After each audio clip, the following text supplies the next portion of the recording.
swapping over right into the Lambo. It allows for a lot of these players to play more aggressively, much more play.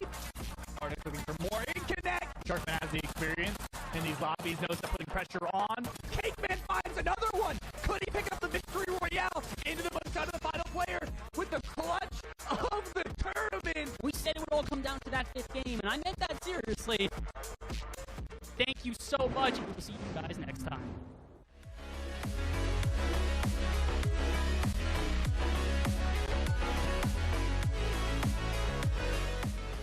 Hello everybody, and welcome to the Intel Gaming Week featuring Fortnite. My name is Oliver Bass, joined alongside by the Ben K. And Ben, we're back again. It's been a little while since the Rumble, but we are back with a little bit of a different format here today, if you will. We've got some challenges for some oh-so-special friends, which we will reveal in just a couple of seconds. Before we do, gotta ask you, my friend, how we doing on this Sunday?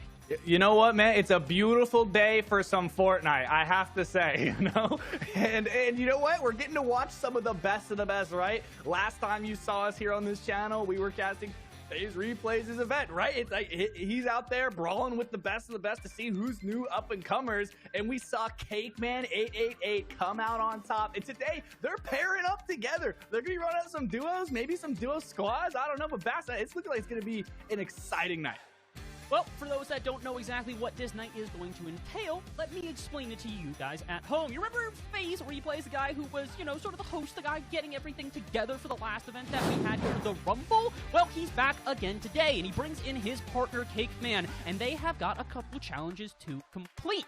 As you guys can see on the right side there, we got a challenge checklist. Win a game with snipers only. Win a game with blue, green, and gray weapons only. Earn 20 eliminations in total as a duo. Down an enemy using a vehicle, and eliminate or down a player with a sniper no scope. What happens though if they are able to complete all of these, Ben, is they get that final giveaway in the bottom left to one lucky viewer at home. It's an Intel i7 14700K CPU. And on top of that, we're also doing 5 giveaways throughout the day as well. Each time a challenge is completed, we'll be giving away an Intel branded swag bag. And I'm not gonna lie, Ben, I'll take any of those, man. I'll take the swag bag, I'll take the CPU, I'll take it all. You know, I'm taking the risk here. I'm gonna be like, you know what? An i7 14700K CPU, like, that's nice. But those swag bags, man, you don't know what's in it. You don't know what you're gonna get, man. I'm taking the risk. I want one of those. I'll take what I can get throughout the day because, you know what? I want to be honest with you. I have no doubt they're gonna be knocking down all of these challenges with these. In my opinion, they should be. For those that did not get to see the Rumble last time we were here on the channel, it was quite the event, and it was an event in which the winner of it got to be signed as an Intel creator. That is none other than the Cakeman player we are talking about currently. Huge creator on multiple different platforms, an impressive creator at that, and now one which is working with Intel. As a result, he is back here today, and, well, the reason we think that they probably will complete these challenges is the reason he became a creator is he won the last event. #1 out of the entire event that we played out. It was impressive to see, and Ben, it was not as if he just kind of, you know, snuck in there. He really did play an incredible tournament. Yeah, and up until the end, right, we saw in the last game of that last competition one of the craziest runs from a single player I've ever seen, at least, and I've been watching Fortnite for years, man.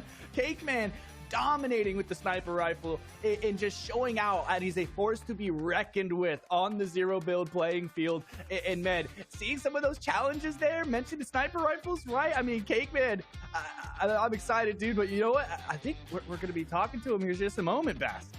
Well, I think that we got our friends on the line here. I believe we've got an interview before we get into the action here with none other than Cakeman and Replays themselves. Boys, I see you're here. What's up? Hear you. Yes, we can indeed. Yes.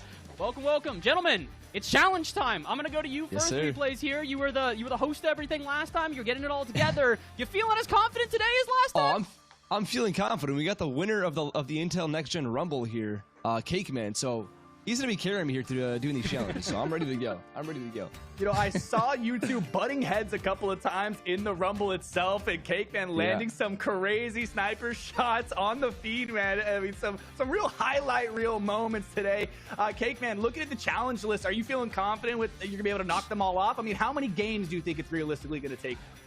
Some light. I don't know. Should be able to get them all done. I don't know, a couple games. I feel like. Couple Yeah. games? Honestly, you saying 2? That's what I was gonna say. We could probably get multiple in one game, right, Cake Man? Yeah, We'd probably get multiple challenges in one game. If that's allowed. I'm not sure if that's allowed, but if we can do that, we could definitely pop it off. Yeah. Look, I don't know the official rulebook here, but considering the talking head of the front of this, I'm gonna say it's allowed just because I want to see it happen. If you guys can manage to get multiple of those done in one go, I'm gonna be super hyped. On top of that, I do have to ask though, looking at that list, is there any challenge in particular you guys are kind of looking at going, ooh, this might be one that'll take us a while to get through? I'm gonna be honest, I don't see that list right now, but I did hear that one of them, the hardest one I'd say is probably getting a kill with a car. That's the hardest one I'd say that I heard of. So, do we have a list for the challenges, by the way? Yes, so that's in the chat that we were all talking about before, that text chat in the channel. Cool. That one should have all of it. I'll go through it real quick for you guys. So the challenges you got to go through. Yeah. So win a game with snipers only, win a game with blue, green, and gray weapons only, earn 20 eliminations in total as a duo, down an enemy using a vehicle, and eliminate or down a player with a sniper no scope. That's the one I thought you guys might say would be a little bit of a challenge. I'm gonna be honest, I think that one we can keep for the last player and trick shot the last player that way. So we can win the game and also hit a no scope with And I mean, we can really bang out 3 of those challenges. We can for win a game with snipers only, plus the no scope at the end. That's 3 in one game. That's that content creator mindset right there, right? He's got to get the highlight reel moment, right? The clips. We got to make sure you got to get the 360 in there, of course. I'm be honest with you guys, though. Look at that list, man. Winning a game with snipers only. I don't know what you guys are thinking of. If you're going to be queuing up for duos, maybe it's ranked, maybe it's unranked, maybe you're going a little bit of duo squads in there. I don't know, but snipers only could get a little bit difficult for you guys. Yeah. I mean, if Cake Man's down to do this, I'm down to go with the duo squads. I think that'll be the most challenging. Yeah, or even do a rank. You doing it? Are we locking in? Yeah. We're locked in. All right. Well, guys, I'm ready to see it. We're gonna let you go and get this event started, get your challenges started, and we'll talk to you guys after game number 1. Good luck. All right. Sounds good. Thank you. Thanks. We got it, Cake Man. Let's go. All right. I'm hyped to see these boys play. I'm hyped to see how they're going to play it out. And I'm also hyped to see if they can actually get multiple challenges done in one game, Ben. Because I believe in them. It's going to be difficult, especially if they're starting off with the snipers only off rip. You know what? I feel like that's going to be one of the most exciting ones to watch, right? Because you think about the new variations of sniper rifles, and you look at like a player like FaZe Replays, which is notorious, right, for using the sniper rifle. Now, get it in the rumble. Exactly. And now with the new iterations and how easy it is to modify, right? Like, they can pull out some crazy stuff. Maybe you're running multiple snipers, right? You've got so many inventory slots. You got one for long range, one for close range, one for no scopes. I mean, they got everything in their back pocket to pull out and knock these challenges down. I want to see it so badly. I just want to see a full inventory, every slot just taken up by a sniper. Maybe they've got like a couple of health items here or there, but literally sniper is the main objective. Just 6 is like just cycling through. And you think about, you got the extended mags on them, right? Like just non-stop. Well, I mean, we got to find out if they can do exactly that. They're just about to hop off the battle bus and into the action, but like we said, we still got to get ready for the action here. It really is going to be an exciting day. It's 5 total games, by the way, which we'll be playing through at a maximum here. So again, despite 6 challenges, they do have to get it done in a number of games. So, I mean, Ben, they literally have to get multiple of those challenges done in at least one game. I think the sniper one's probably going to be the most viable if they can get a player down via a no-scope and also still win the game with, just snipers only. That's an easy way for them to kind of knock off 2 challenges at once. Give you guys some swag bags at home. I know you guys want those. I want those. So, again, I think that they have the ability here. I know they have the ability to, but I'm just anxiously waiting, man. I'm ready to get into it. I pray and hope for anybody else on that battle bus with Replays and Cake Man. That is not the lobby that I want to be in. That is not the lobby that I want to be in, Bass. It is going to cause some problems. You think about the kids getting off school, man, they want to go hop on the game, and you've got Cake Man and FaZe Replays in your lobby trying to knock out challenges to send home some swag bags with intel. Dude, I'd be terrified. I just think about, like when I'm hopping on Fortnite, especially on like a Sunday, like the middle of the afternoon or the evening, you're calming down, you had a long weekend, you're trying to relax, and all of a sudden you just see 2 dudes literally going for no scopes on you, and you can't do anything about it. So what are you supposed to do but accept the fate and get ready for the action? Sounds like we're about ready to get into said action. Like I said, I think we got game 1 just around the corner here, and Ben, I can't believe we convinced them. They're doing squads. They're squads as a duo. Duo squads. You're at a numbers disadvantage, an ammo disadvantage, utility, item slots, everything. You should not be winning these fights, but these players are so talented when it comes to this. At such a high level of play, they know how to manage their space and take these fights one by one. You just turn a 2v4 into a 2v3, and then maybe a 1v2. And then you just pick them apart one by one, and these guys have the experience to make it happen. I mean, look, I've been seeing a lot of people been doing this lately. I feel like it's a challenge amongst a lot of creators to try and go into, you know, a solo into a squad lobby, go as a duo into a squad lobby. I think it makes for such entertaining content. It makes for such an entertaining challenge on the day as well. But I think we do need to, you know, kind of wait to see how much of a challenge it's going to be here. Because, again, I think it's going to be challenging. They sound confident that this isn't even going to be a challenge. This is going to be them flying by. You know, I'm just wondering where they're going to land, right? You think about some of the new drop spots, right? We see Peterbot recently in competitive dropping 40 eliminations and solo victory cups. Now you're thinking about zero build, right? Zero build is, you very commonly will see 30, 40 elimination games, especially when it comes to squads, right? You catch that one squad that just doesn't know how to hang, man, and it's 3 points. But on top of that, right, now you have the Cerberus medallion over near the underworld, right? You have Siphon medallions, you have Overshield. There is so many different ways to play zero build in this season. If they come up with a pretty nasty strategy, I think we could see some fireworks.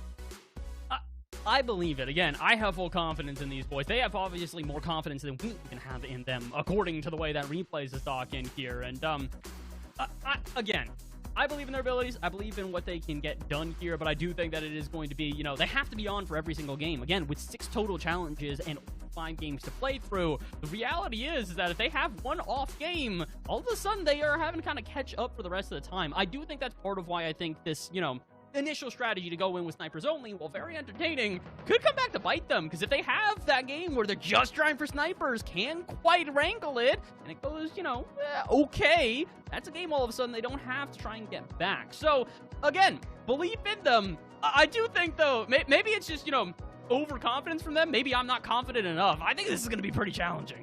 No, 100%. I think my only question to be, right, if they drop into one game with the idea of like, okay, we're going for snipers only, right? You're going to have some difficulties. You're going to try and find one on the ground because this season, they're a lot more rare. It's hard to find a sniper sometimes. So if you can't find one off spawn, it's first game of the day. You just decide, you know what? Let's just go for the win a game, right? I would say that's the simplest challenge on that list, which is a crazy thing to say, but it really is. And then you go on from there, right? You continue to try and go to knock an enemy with a vehicle, right? You try it throughout the game. You're running around, your vehicle gets exploded, and then you have to leave it behind, right? I think you're just going to be trying to attempt as many challenges as possible, but in the end, you just kind of have to play your best and make sure these games count because you really don't have that much time. Oh, speaking of time, it's time to get into this one. Look at, I love this. Look at how Replays is already. He's just been, he's loud, he's proud, he's ready to get into this one. I can see the hype just in his webcam alone. Oh, I called it too. Here it is, the Cerberus medallion. This is the drop spot as well. This is where you get that dash effect, right, from the water. Every 10 seconds, you get a dash, and this is what allows them to drop those high elimination games because you just cannot run away. I got to give you credit. You said they might go here. You said that there was a good chance, and they find the sniper off rip. No, what? Okay, maybe I was overconfident in how difficult this would be. I'm starting to recognize this. They already got everything going for them, literally off rip. This is my question though, right? The new DMR, does it classify as a sniper? Is it a sniper? Is it a bolt? It's because it's not really a bolt action, but it is like still a designated marksman rifle. I mean, like, what do you want to call it, right? Come on now. If it's like, if the terminology in game is close enough to call it either a rifle or a, you know, a sniper, I'm gonna count it. I think that counts. I think I'm gonna count that, especially considering they need to get them no scope. That's not exactly a no scope, but you know, we'll still take that anyways. Is that an elimination though with not a, yeah, that's not gonna be a sniper in any capacity. So I guess the snipers only game kind of out the window here. They can still do some more though. Yeah, not going to be happening in this run through, but still going to be able to trudge the rest of this game. Replay's finding these eliminations off spawn, racking them up, no problems at all. They are indeed in squads, and it's going to be difficult now considering Cake Man already down and out, collecting the reboot card. But if anyone's going to be able to make it happen, Replays dashing away for a quick reboot as well, finds 3 of the 4 in that at least initial squad. If they were only contested by one team, that's the claim on the POI and the reboot back into it. So they're on a good track here. I like what I'm seeing so far. Again, it's not as if they're nervous about, oh, the way that they're starting here. They might have to. One shotgun shot, maybe a second, and not going to get away all that easily. Again, the thing is, if you want to try and, challenge them, even if you've got the numbers advantage, I'm still probably betting on phase replays here. This dude's way too talented, even if he's outnumbered. Yeah, hopped off the reboot van, quick little elimination, has 3 charges still on the dash, so easy ability to get away, plus the shockwaves in inventory. Just a matter of making sure that your awareness is there. The communication is solid, already dropping out some items. Trying to get things split through, because they do have to take this boss battle, right? They have to run over to the totem itself, pull it down, then take the fight in its own, which is gonna attract some attention for sure. I was just about to mention that. I'm like, the thing is that they're not only going to have to try and beat this boss and actually play this out, they also got to hope that they can do it quickly enough before somebody else comes to try and interrupt them, because that most likely will happen. Again, this is not going to be just them at this POI. They might have been able to eliminate most of the other players there, but it's going to attract some attention. Some people are going to be looking at them, and, you also know that it looks like phase replays is not going to be threatened whatsoever. Making quick work of the initial AI that spawned in here. I have to wonder if this is going to be, an easy task for them, or maybe something that might get a little bit more difficult once people start to interrupt. I'm interested to see as we move through the rest of these phases, right? A couple phases of wolves and the actual boss itself. So they still have generally pretty low HP, the bosses do, so it shouldn't be too hard for them. My only question is here that they're taking all this time to find the boss, but you can see the visual audio going off on replay screen. There's a fight going on nearby, and we got eliminations to rack up, guys. We're wasting time here. I wonder when they're actually going to try and take the fight, though. I do know that it's probably also going to be Cake Man from a distance, kind of waiting for that moment to try and actually intervene here, because, it looks like Replays is the one that's kind of just dealing with all of the enemies that are spawning here. There's the boss finally actually in, and this might actually be the signal for other people to interrupt. Again, shots from a distance, and I think that Replays is starting to recognize that. He's getting out, and we might see an early exit here if they're not careful. Well, it looks like some EMPs going through, and now some shotgun shots on target. Replays dashing back and forth, but not enough to keep them in the fight.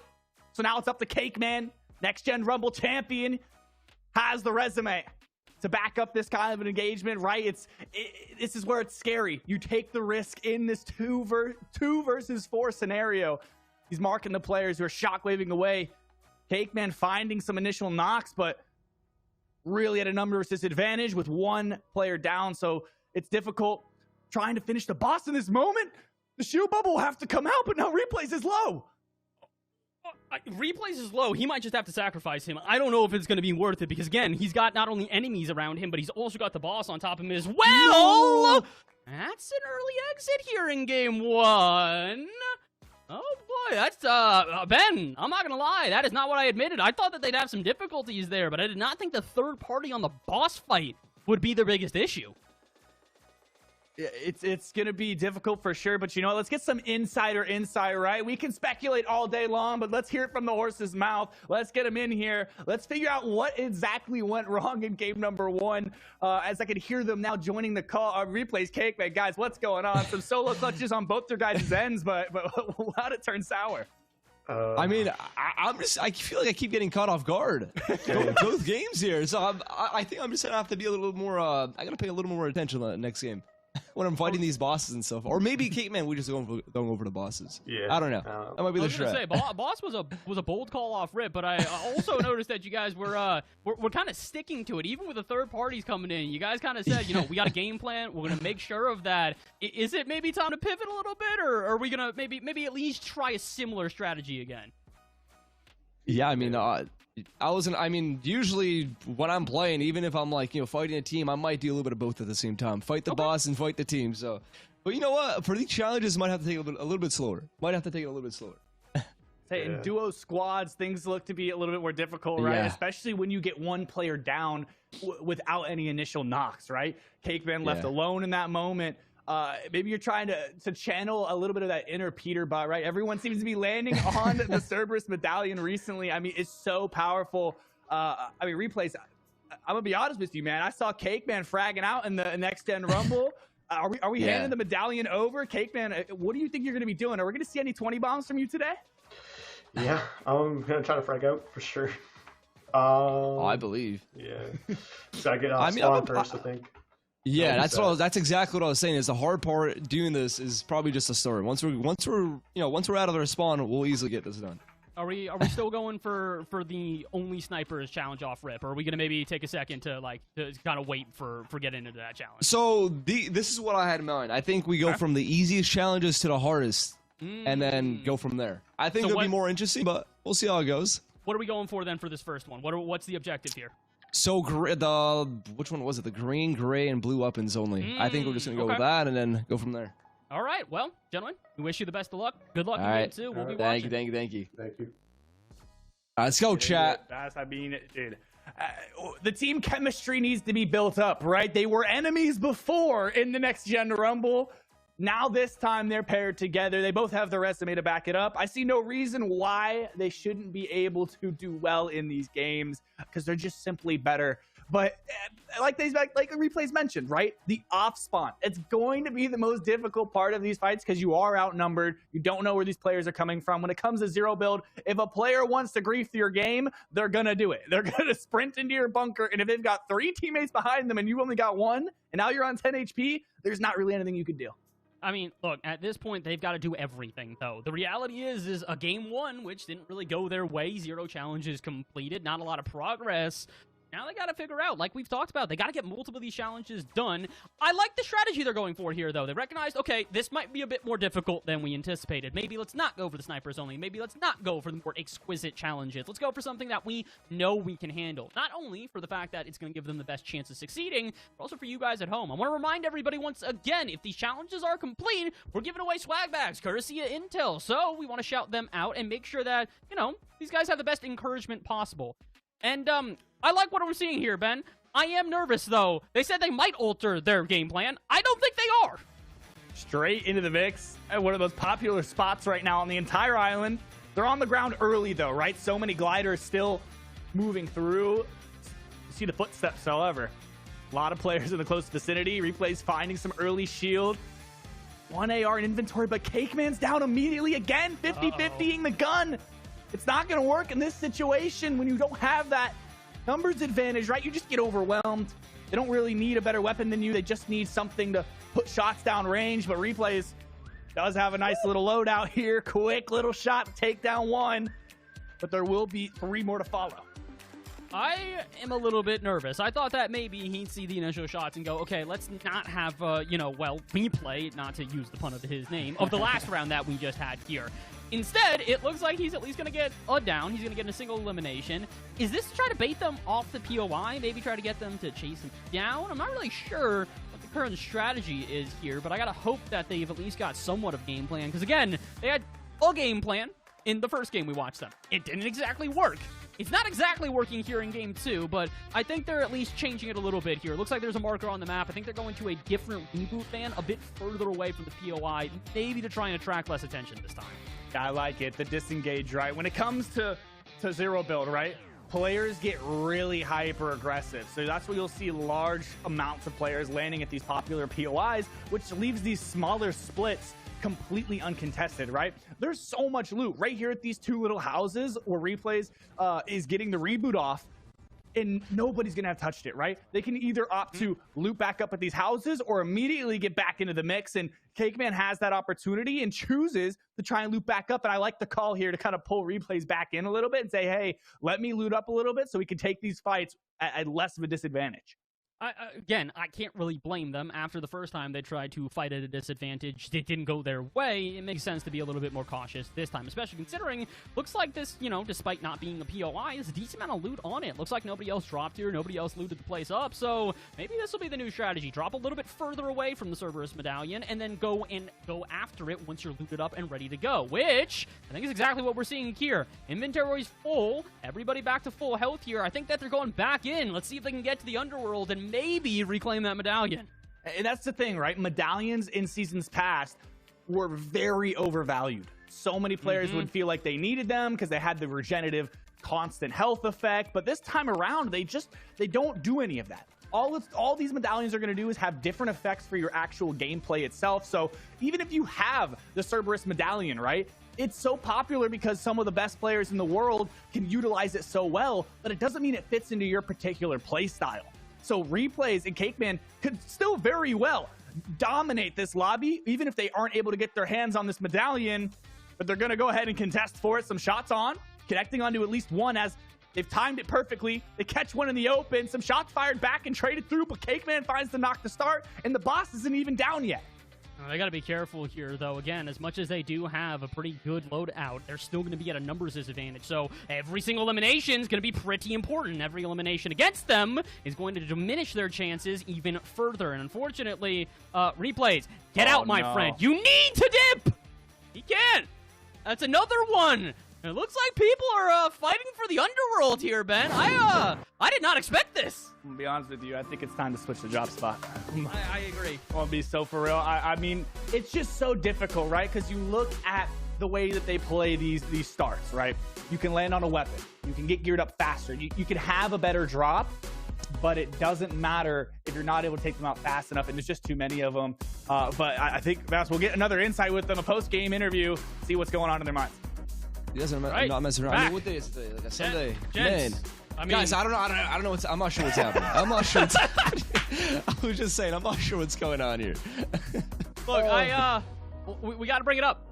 2 times you guys have headed to the underworld. Found a lot more players contesting you guys than expected. Ben, I mean, you said it. It might be time to switch up the drop spot, no? I was just saying that maybe for the first challenge, let's take it a little bit easier. Let's go somewhere else and then go from there. For sure. Yeah, my mind goes the same way, right? Like, you guys need to build up that duo chemistry. Let's get some points on the board. Let's get that first victory royale down and out. You know, shoot me a DM. I'll send you a drop map, whatever you need, man. Like, let's get this done, because I'm trying to get the audience some of these swag bags, right? Yeah, Come on. no, let's definitely switch up the drop here, and then, like you said, we'll build up the chemistry from there, and we'll get all these challenges off the board here. So let's do it. Yeah, I'm locked in, Cake Man. Let's get it done. All right, we're not going to keep you guys any longer. Let you get back into it. Let you go. All right, sounds good. Good luck again. All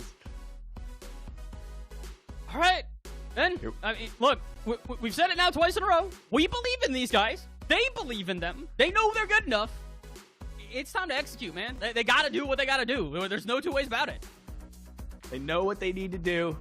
It's just a matter of doing it. They got to execute on the game plan, right? These guys, they know what to do. They know how to win these games. They know exactly how to win these games. It's get on the ground, get yourself a full loadout, and play the game out. They know how to win games in lobbies full of professionals. So there's no reason they shouldn't be able to do it against little Timmy. Come on. I believe. Come on, chat. We're gonna need your belief as well. I want as much hype for these guys as possible. Not only do they deserve it based on the performances we've seen them do in the past. Again, it's not as if Cake Man got here just by coincidence. He won an incredible tournament here on this channel. Phase Replays. That's his name alone speaks for himself. I don't really think I need to explain that one. You guys know how good these guys are. We know how good they are. Now they need to prove it. And I like that they're switching up the drop spot. This is a lot better of an option, in my opinion. Not just because of the fact that I think it's going to be a little bit more secluded, but, like, just come on. Anything to just kind of give them a chance here. Rebel's Roost being a little bit further away, but it's close enough to the Underworld. They can rotate in, early drop, get a couple of downs, a couple of eliminations, you know, build that confidence. Like you said, chemistry can be built here. And as long as they do that, I got faith. It's a think now, right? Players are gonna start to recognize, like, they see those names, right? They see Phase Replays, they see Cake Man 888, they see these names thanking the bus driver, and they're like, wait a minute, where are they going? Where are they going? Let's try and figure out where these players are going, so we can try and show off that I can take out some of the best that are out there right now. And wait a minute, Bass, I like this. Spotting out the AI in the forest early on, finds the sniper. Maybe a little bit of a miss swing there to deal some damage to him. But they're getting some shots onto a player itself in the distance as well, and through the trees. Finds the connection. He's looking for more. Look, chat's been talking about it. They've been saying Phase Replays with a sniper in hand. That's not fair. And I'm starting to agree. That's a great first shot. Can he find a second? Absolutely. 3 out of the 4, almost down. Let's see if they can finally get the squad wipe they've been looking for. If he keeps sniping like this, I'm not just going to say yes. I'm going to confidently say yes. 1, 2, 3. That's another one more. Oh, the single sniper shot he misses might be the one. Oh, they're running away, and more shots from behind. Uh-oh. Did another squad just roll up on them? Looks like there's another team trying to get involved. Replays has at least 3 knocked at this point with no confirms. Trying to find the last, and does indeed. That's 4 for Replays. Cake Man fighting another team entirely. So now they have to look to reconnect, reconvene, right? Get the game plan back into control. Make sure that you're in a position you can continue to play out this game because they're being contested so heavily early on. I do like the fact that they're not kind of buckling under the pressure, though. Last time they saw these engagements, they got really eager to take the fights and were almost immediately going into these battles with, I would say, a disadvantage. This time, though, you can see they're a bit more cautious. They want to loot up. They want to feel a bit more confident in these battles. And again, understandably so. After 2 losses in a row early on in these games that we're not expecting, yeah, I can imagine that they probably want to play it a little bit safer here in this 3rd game. And so far, it's working out. Not only is it working out, it's also probably the best we've seen FaZe replays play here today. Again, sniper shots not only on point, but basically eliminating the team by himself. So I'm trying to think, right? The actual challenge itself, right? Win a game with snipers only. Does that mean that the sniper has to be responsible for all of the eliminations? Can they carry other weapons? Maybe get them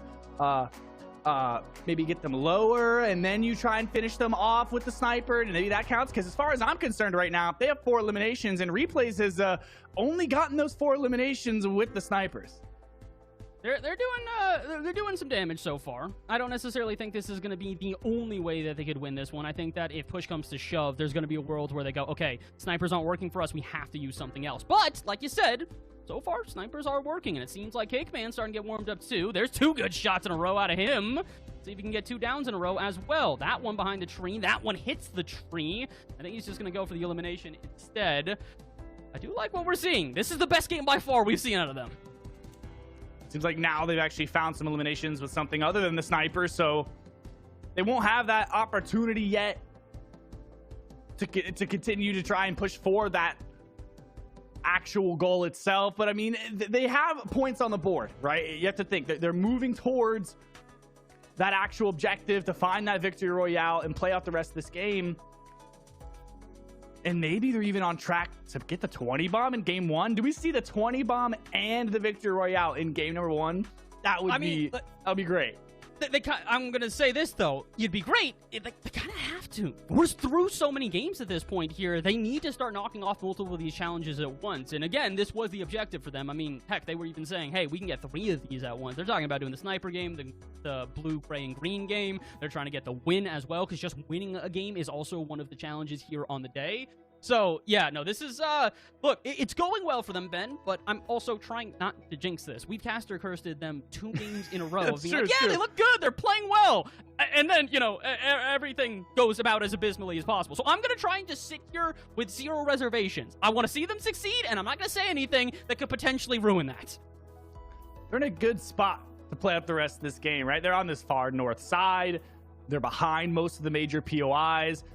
And they're devising a strategy, right? They're looking to try and stack up as many extra heals as they can. Maybe they look for one of these weapon stashes and get into one of these bunkers and get those attachments. Because in this new season, right, the only way to change your attachments is to push for one of these weapon benches, which are only located in the bunkers that open randomly. So if they can find some, there's a lot of extra loot on top of that. And especially if they're going to be trying to utilize these snipers as much as possible, just because if they're playing duo squads, having that initial knock with 1 shot, it's so useful with the snipers. If you get the wrong attachments, they just don't compare. Yeah, it's definitely one of these things where you have to be careful, especially as we get later into these games. Because again, you know, it's nice to be able to work with these green, gray, and blue weapons, even if they're not necessarily the most powerful. They're going to get the job done, like you said. Once we get into the later parts of this game, we have to remember that not only is it going to be more skillful players, just due to the fact that, you know, further you get into the game, theoretically, that's how it's going to work, but they're still going to be at a numbers disadvantage. So they do need weapons that are going to do not only massive damage, but are going to be able to down players in very quick succession, which is kind of difficult when you have a lot of snipers in the game. They're going to do about 110 damage and aren't going to be able to take a player down in just 2 shots. With 250 total between the overshield, shield, and the normal health bar, it's going to be difficult unless you're hitting headshots on pretty much everything to make sure that, you know, you're getting these eliminations done in very quick fashion. Speaking of which, I think they like the elimination here. Somebody's got to hit a shot. Finally, Replays does. And the battle ensues. Can they finish him off? And they're not going to do it with only snipers. I think that was a shotgun in hand. Unfortunately, the only snipers challenge not going to be in effect for this game. But they're looking solid here. I like the play, though. Back to Grim Gate, back to the Underworld. They're going to contest for the Cerberus Medallion once again. And this is what's interesting, right? Fighting in 0 build. These dashes, being able to pivot and reposition in a moment. on a dime is such a valuable resource, and CakeFan is utilizing it to the fullest here as he's piecing up this whole squad. Oh, he's got to finish the job, though. There's one. Where's the second? To be behind them as they're going to run away. Replays, though, not backing down. He's going for even more shots, and so is Cake Man. It's a little bit of an obscured view there. I actually have faith in him to get the job done, especially as more AR shots fire into the air, and finally they connect. Replays and Cake Man have downed half this team. They just got to finish the other half, and I think that the Underworld might be theirs. And I love this strategy for them, right? They know how these game mechanics work. And the wings, bats, right? Such a useful movement mechanic. If you're trying to W key, people will make the mistake of picking up these wings and getting overly aggressive. And the reality of it is, as soon as you pick up and use those wings, your hitbox doubles, maybe even triples in size. So that's where you see them so easily taking out even players using the wings out of the sky with sniper rifles. It's such a scary mechanic because it's a give and take, whether it's worth it or not. So you'll see them a lot of the times utilizing vehicles, shockwaves, rather than the wings, which also makes picking up those eliminations just that much easier for them. It hasn't been all too easy so far here, but I definitely do agree with you. There are little things they can use to their advantage, and so far, they are just trying to finish off this team. You can see it, Replays kind of looking around. He knows he had at least one of the players down. Now he's looking to see if anybody's going to go and try and go for their body, as there it is! They finally find the medallion! And the mythic shotgun as well. One of the most powerful shotguns in the meta right now. Honestly, one of my favorites, especially when it comes down to zero build, right? It's a battle basically between this new shotgun and the Frenzy Auto. And I think the mythic variant, it's a no-brainer, right? As you have the higher damage values, the extended magazine, it just packs so much of a punch. And in the hands of Replays, the scary combination. Replays right now leading the charge as far as eliminations for this team. They have 11 in total, as you can see in the top right there, just below the mini-map. But there's only 25 players remaining, minus them two, so 23. So they almost have to take out half this lobby if they want to reach that 20 elimination threshold. And not only that, but they also need to basically take out full squads as well. Again, only if they take out 2 squads here, that's great. Congratulations. You're still 1 elimination short. They need a big back half of this game, and that way they can get a couple of these checked off. As you guys can see at the bottom of the screen, though, as long as they win this game, we're at least on track to see them continue with challenges and get a couple of them done. That, at minimum, is going to give them at least 1 challenge. I do think they could also maybe go for a couple of the ones on the right there. A no-scope elimination would be huge. If they can get down with a vehicle, that'd be huge. Replays doesn't care about any of that. He'd rather just get the eliminations. It doesn't matter if he's got to do it with flare. He'll do it with a sniper. He'll do it with a shotgun. He'll do it all. And that's 3 players down. Where's the 4th? Sayonara. I think that's going to be the squad. The distance, is that a combat shotgun or not? Because they don't seem to care. Not just 1 squad, but 2 in total. They said stop squabbling. Those are our eliminations. And it seems like another team wants to get back into the mix as well. Just behind the tree, he finds Mouse Schools. He's slipping. He's not paying attention. Replay trying to find the other teammates. Finds one behind the rock. Doesn't have any more shotgun shots, so switches to the SMG and immediately follows the sniper rifle. That player goes back to the lobby and does not want any more of the smoke. Well, I can understand why they're being so aggressive here. This makes sense. I don't know if you guys noticed. Remember the 2 squads they just eliminated? It wasn't a full squad. It was a full 4 and a solo player, which means, remember how we said they needed more than 2 squads? They don't anymore. That single player has now put them in the capacity to where they need 2 more eliminations. If they finish off the squad that they just half took out, that's it. We got at least 1 challenge done. Regardless of if they are able to win this game, that will be at least 1 challenge and 1 swag bag that we get to give away. Only 2 more to go. You can find them pretty easily. At the rate that they're at right now, they're on track to finish this game with a victory royale. But those final moments is where things get scary, right? Duo squatting is difficult in itself. But when you have a teammate that you trust that has the skill to win their ones, it's a little bit more. It's a little bit more confident in your teammate and your ability to do so. But as the players start to dwindle, the fights get a little more personal. They get closer distance. You don't have as much room inside the storm, so you end up in these CQB, these close quarters battles inside of Restored Reels. Replays is so quick to connect on that shot, finds the initial engagement just to level the playing field even more. It's a pretty level playing field here, and it's really one that I think is at their advantage right now. All they need is one elimination, and they're looking for it here. They're going to dive into the storm for this one. I think they've recognized that this objective means more than anything else, and Cake Man knows that. There's the 20. That'll do it. We got at least one challenge that's now officially done. The duo has managed to drop a 20 bomb in their third game of the day, and Replays is not done with that. Apparently, he'd like some more. We're going to try and knock out 2-1. Talked about trying to go for multiple challenges in one game. Whoa. The movement straight off the pillar, but the player has some dashes. It doesn't seem to matter. I think Replays has landed more shots with that sniper rifle than he has his shotgun. I gotta say, he, I understand why he kept the shotgun on him. Again, a mythic shotgun is never something you want to just leave on the map. But at the same time, I kind of feel like if they wanted to, this could have been the game for snipers only. He is hitting every shot right now, and it's not as if Cake Man is missing any of his either. Yes, Replays has 16 eliminations, but, I mean, look, Cake Man's very easily keeping up with him. 5 eliminations, but realistically, those have just started maybe 5 minutes ago. I think that they're about to rack up even a couple more here as they're chasing these guys down in this car. Don't want to let them get away. The vehicle is just faster, swifter, more maneuverable. All aspects of the game. They can't keep up. Has some tags off of it. The wings are trying to be used. Replays looking for the sniper shot, but Cake Man getting the job done up close and personal.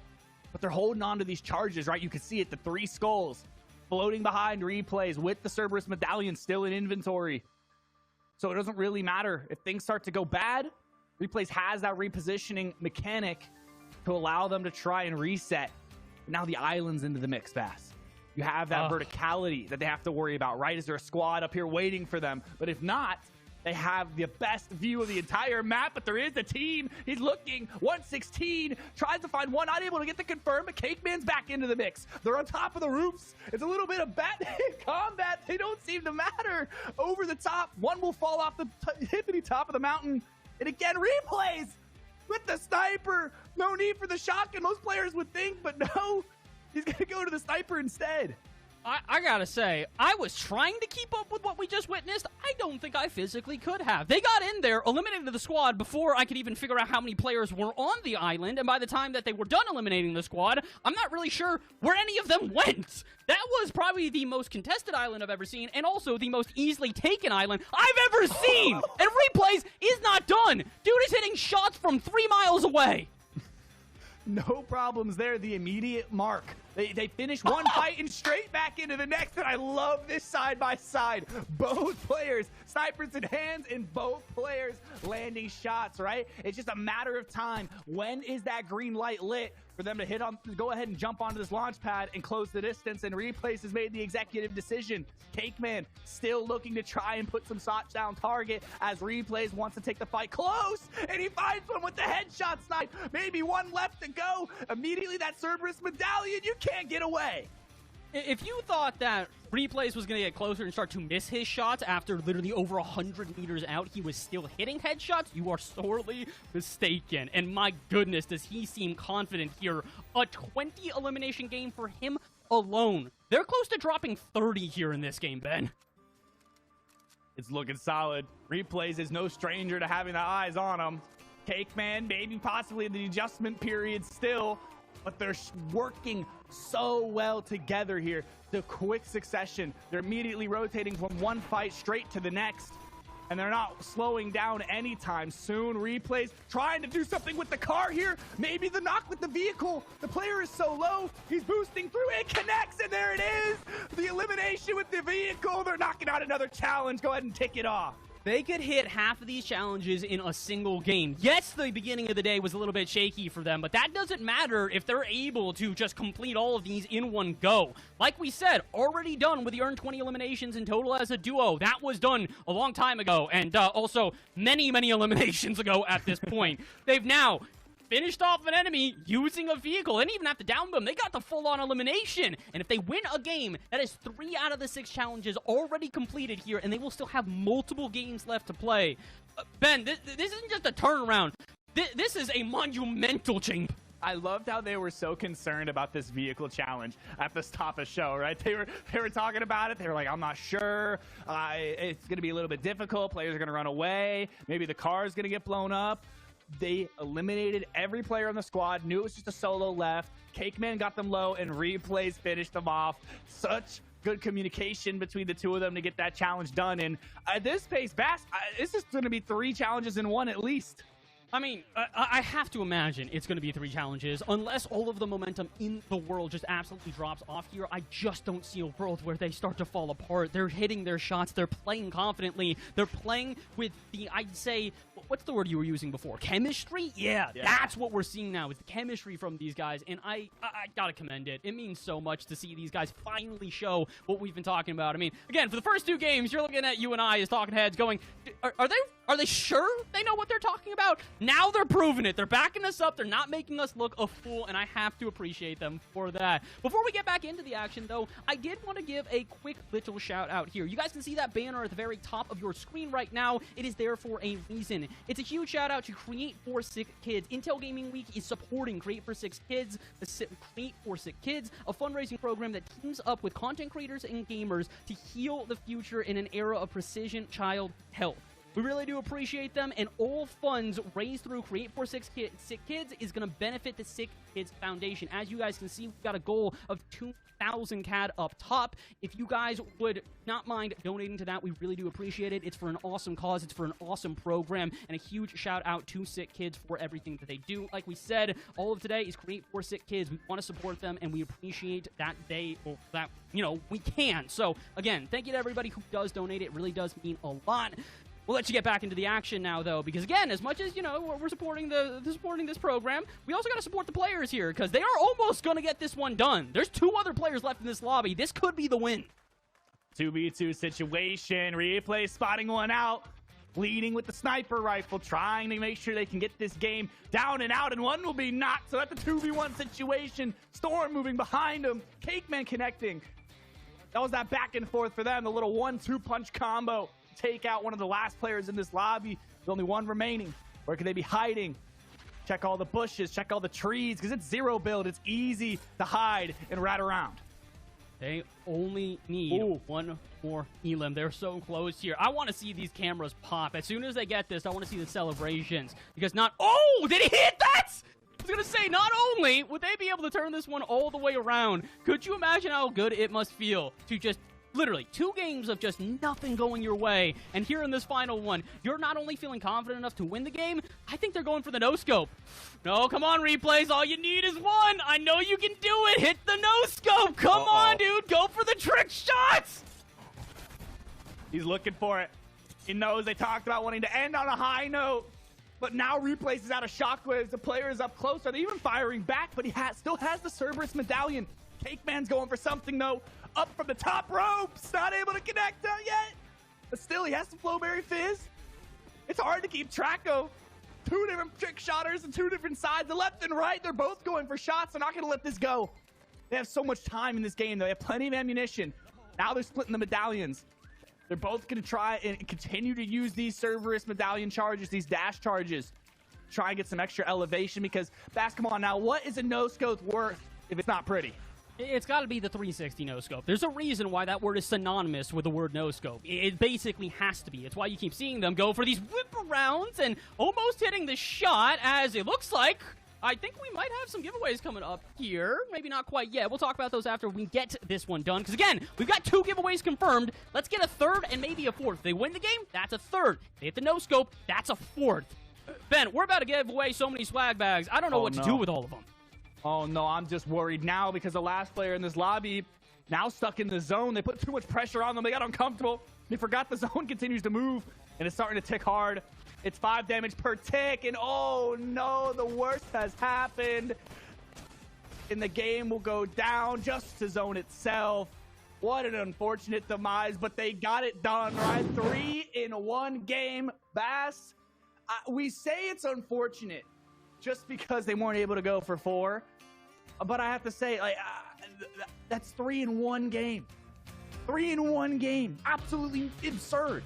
And it's at the perfect time, too. Like, both in the fact that, you know, they're able to get it done after having a couple of games off, but also, that's the halfway point. 5 total games in the day, we get to the 3rd game, that's halfway through this thing. And now, they're halfway done with the list! So, hey, look, they caught back up. A couple of games where they're maybe, you know, faltering a little bit here. And now they're playing better. And not only are they playing better, did they finish the 30 bomb? Was that 30 eliminations? Oh, it might have been. I don't know. Whatever it was, they hit 20. At least Replays did it on their own. They dominated there, right? And we said it, right? They just needed a second to warm up, build that chemistry, right? They switch up the drop spot. They play their time a little bit more, and that's what they can get done. Absolutely incredible.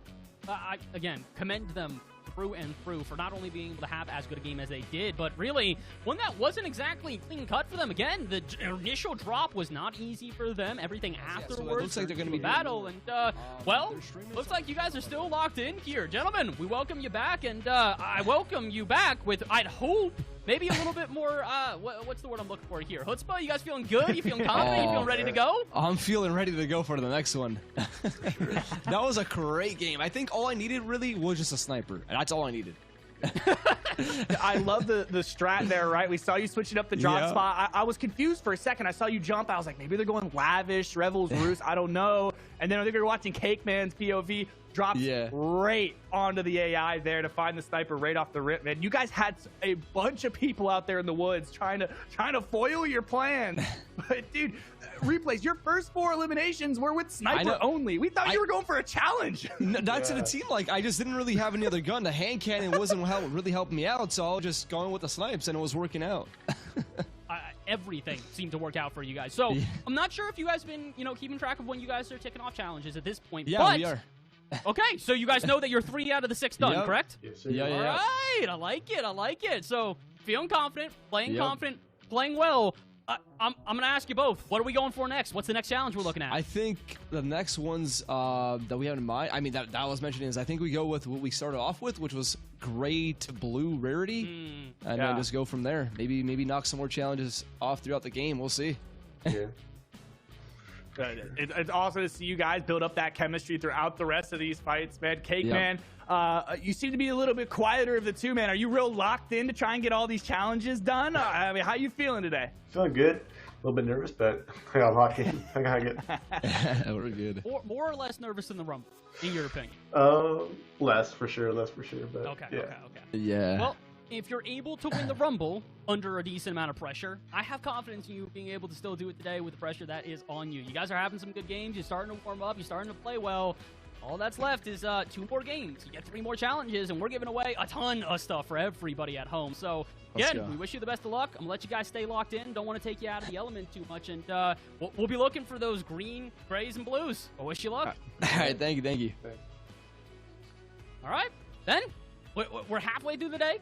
Halfway through the challenges, and it looks like they're feeling not only confident, they're playing well, man. Again, not only were they hitting sniper shots in that game, they probably could have done the sniper-only challenge. I mean, look, at the end of the game, they were almost on their 4th challenge. The only reason they didn't hit that no-scope, in my opinion, is because the Storm took that dude out.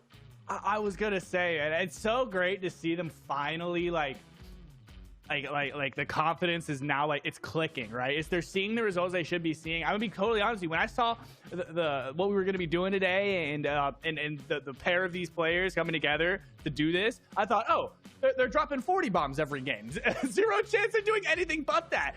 But they took a minute to warm up, and now they're starting to dominate.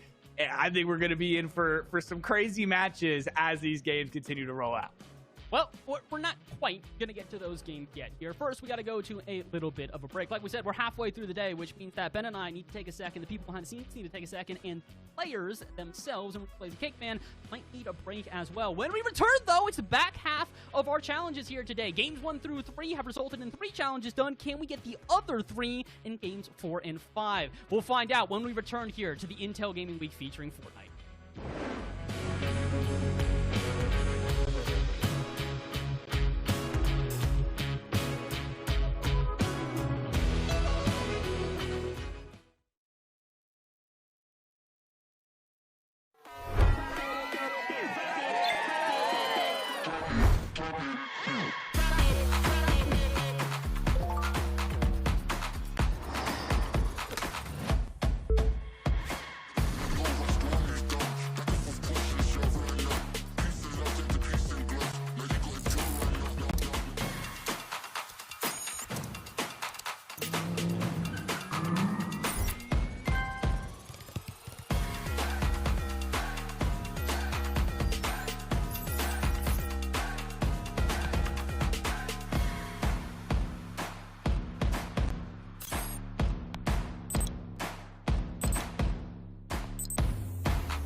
We are back yet again with even more of the Intel Gaming Week featuring Fortnite. Once again, my name is Oliver Bastard alongside by Ben K, and our two competitors that you guys can see on screen right now. It is FaZe Replays and CakeMan888. Two of the mainstays here over for Intel Canada, but we've got some other things that we got to focus on, not just the players, not just the casters, but you guys at home. We've been talking about giveaways, and now we have got our winners of 3 different Intel swag bags. The first one is going to be going over to none other than Josh Hare. Congratulations on being one of our first 3 winners of the day. Ben, we talked about it. These swag bags could have anything from Intel in them. They're just going to have to find out. You know, I'm interested to see how they actually end up, man. All I know is that Intel takes care of their people. So I have no doubt that it's going to be a nice little package getting sent out to these winners, man. But we got 2 more winners to go through here. But man, just to touch base on their actual gameplay here, right? You can hear them strategizing in the back for just the time being. They did play one game while we were on break there, and it times out perfectly that we get to watch them. They obviously made sure they got eliminated so that we could watch them from start to finish because they wouldn't want us to miss any of the action, right? I can understand why. That's what it is. You know, they're on break. They know that they need, you and I talking over their gameplay, or they can't get the win. It has to happen. It's got to be, and that's completely true. These guys are more than capable of getting it done in any capacity, and, well, we are more than capable, I think, of potentially giving a couple more giveaways away. Like we said, that was only giveaway number 1. I'm hoping to pull up our second giveaway winner here, because like we said, we've got 3 swag bags to give away. Oh, okay. I actually do want to mention this actually on broadcast because this is a little bit important here. In order to win one of the swag bags, you do have to be a Canadian resident. You have to be Canadian. So, for all of my fellow Americans who are currently participating, unfortunately, you are not eligible to win one of these swag bags, win one of these giveaways. So, again, we want to make sure before we give away any of these swag bags, any of these giveaways, that these are Canadian winners only. So, again, make sure that you are a Canadian resident and you got a swag bag with your name on it. But on top of that, in the meantime, while you all wait to announce these winners, we get to watch Replays and CakeMan get back off the battle bus and back into the action as they're dropping down once again. The same strategy as we saw just in this last game before the break, where they dropped almost 30 eliminations and ticked off 3 challenges. They're going back to their stomping grounds, straight onto the AI to get their hands on some snipers. I wish them luck. I do think that this is probably one of their better strategies out of what we have seen on the day. But again, it really depends on how the drop goes for them. I've noticed that if they are, playing well, if they can get a good drop, get a good loadout, get a good, overall rhythm and flow at the start, then they're going to be able to kind of continue that way throughout the rest of the game, carry that momentum. If they have a little bit of a tumultuous initial drop, that's where it seems a bit problematic for them. So I wish them the best of luck here, and I wish our giveaway winners the best of luck as well. It looks like we've re-rolled, and we do have some Canadian winners now of our Intel swag bags. There is our giveaway winner number 1. It is Branston BZK. I'm going to call you Brandon because I think that's probably what it is. Yeah, Brandon, we're going to give you our first swag bag of the day. Congratulations on winning one of the first 3 of the day. Congratulations to Brandon. If I said I wasn't jealous, I'd be lying. I absolutely would be lying. And then they have 2 more giveaway winners on top of that. They played out 1 game, Bass. They played out 1 game, and they're already sending home 3 swag bags. And this time around, they landed and have little to no contestation. Not a player in sight. So now they can just start to decide on their strategy to play the rest of this game out. And they talked about it, right? They wanted to try and play out using the gray, green, and blue only challenge. And it seems like they're sticking to that.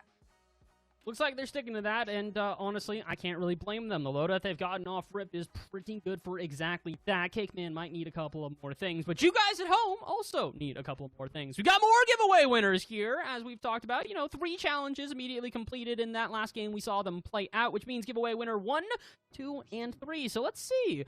Who else is getting a swag bag? Who else is heading home with a little bit of Intel swag in their pocket? It is none other than Shiraz Wahid. And I actually think, one of the cooler things, I think they also won another one of our giveaways when they were with the Rumble as well. Shiraz, you're doing well here on the Intel channel. I was going to say, I think I recognize that name. And I'm not even gonna hold back anymore. I'm really jealous. I want some of that RNG. I really want some of that RNG. Like I would really love it. Maybe some of that's gonna rub off onto replays and Cakeman in this game, because that's a pretty crazy luck. And regardless, though, these two are still powering through in the rest of it, and we'll get a look again at the challenge list. They are going to be attempting to win a game with blue, green, and gray weapons only. Well, the three that you guys can see on there are the three that they have been able to complete so far. Win a game, earn 20 eliminations in total as a duo, and down an enemy using a vehicle. The next three that they have got to go through are win a game with snipers only, win a game with blue, green, and gray weapons only, which it looks like they're going for right now. Just for clarification for those at home that might be wondering, there's purple in their inventory. That is a utility. That is not a weapon. That is slightly different, and that will still count for the challenge. And then the final challenge that they still have to go through is eliminate or down a player with a sniper no scope.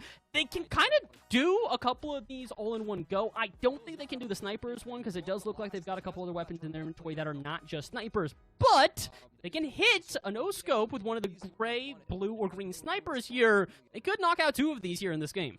So it's actually funny. In this most recent update, they removed snipers in those rarities. You can only find them in epic and legendary variants, the purple and gold variants now. So that is not even going to be possible in this run. So they could knock out, at least for the time being, to win a game with blue, green, and gray weapons. But other than that, they're going to be stuck with just snipers challenges for the rest of these games. Yeah, I can understand why. It does make a lot of sense that they're going to have to, you know, go from challenge to challenge in between games here. And I can also understand why they're heading back to the Underworld. Grim's Gate, once again, another spot for them to try and take down this boss. And this time, I'm actually a bit surprised. They're here about the same time they did, you know, last game that we watched them play as they made this transition over, as they rotated through. Less people here, though. I feel like last time we were already hearing shots from a distance by the time that we got to this POI. This time, they looked more or less alone. Seemed relatively uncontested. Maybe I was wrong with the purple in legendary variants. Maybe it's only in competitive game modes. Replay seems to have something there in a cheeky little fourth slot. And last time we saw Replays get a sniper this early on in the game was a devastating force. And now this time around, they went on ahead and activated the medallion challenge itself, and they're quick to try and play the outskirts and make sure that players aren't rotating in so they don't take any damage with their back turn.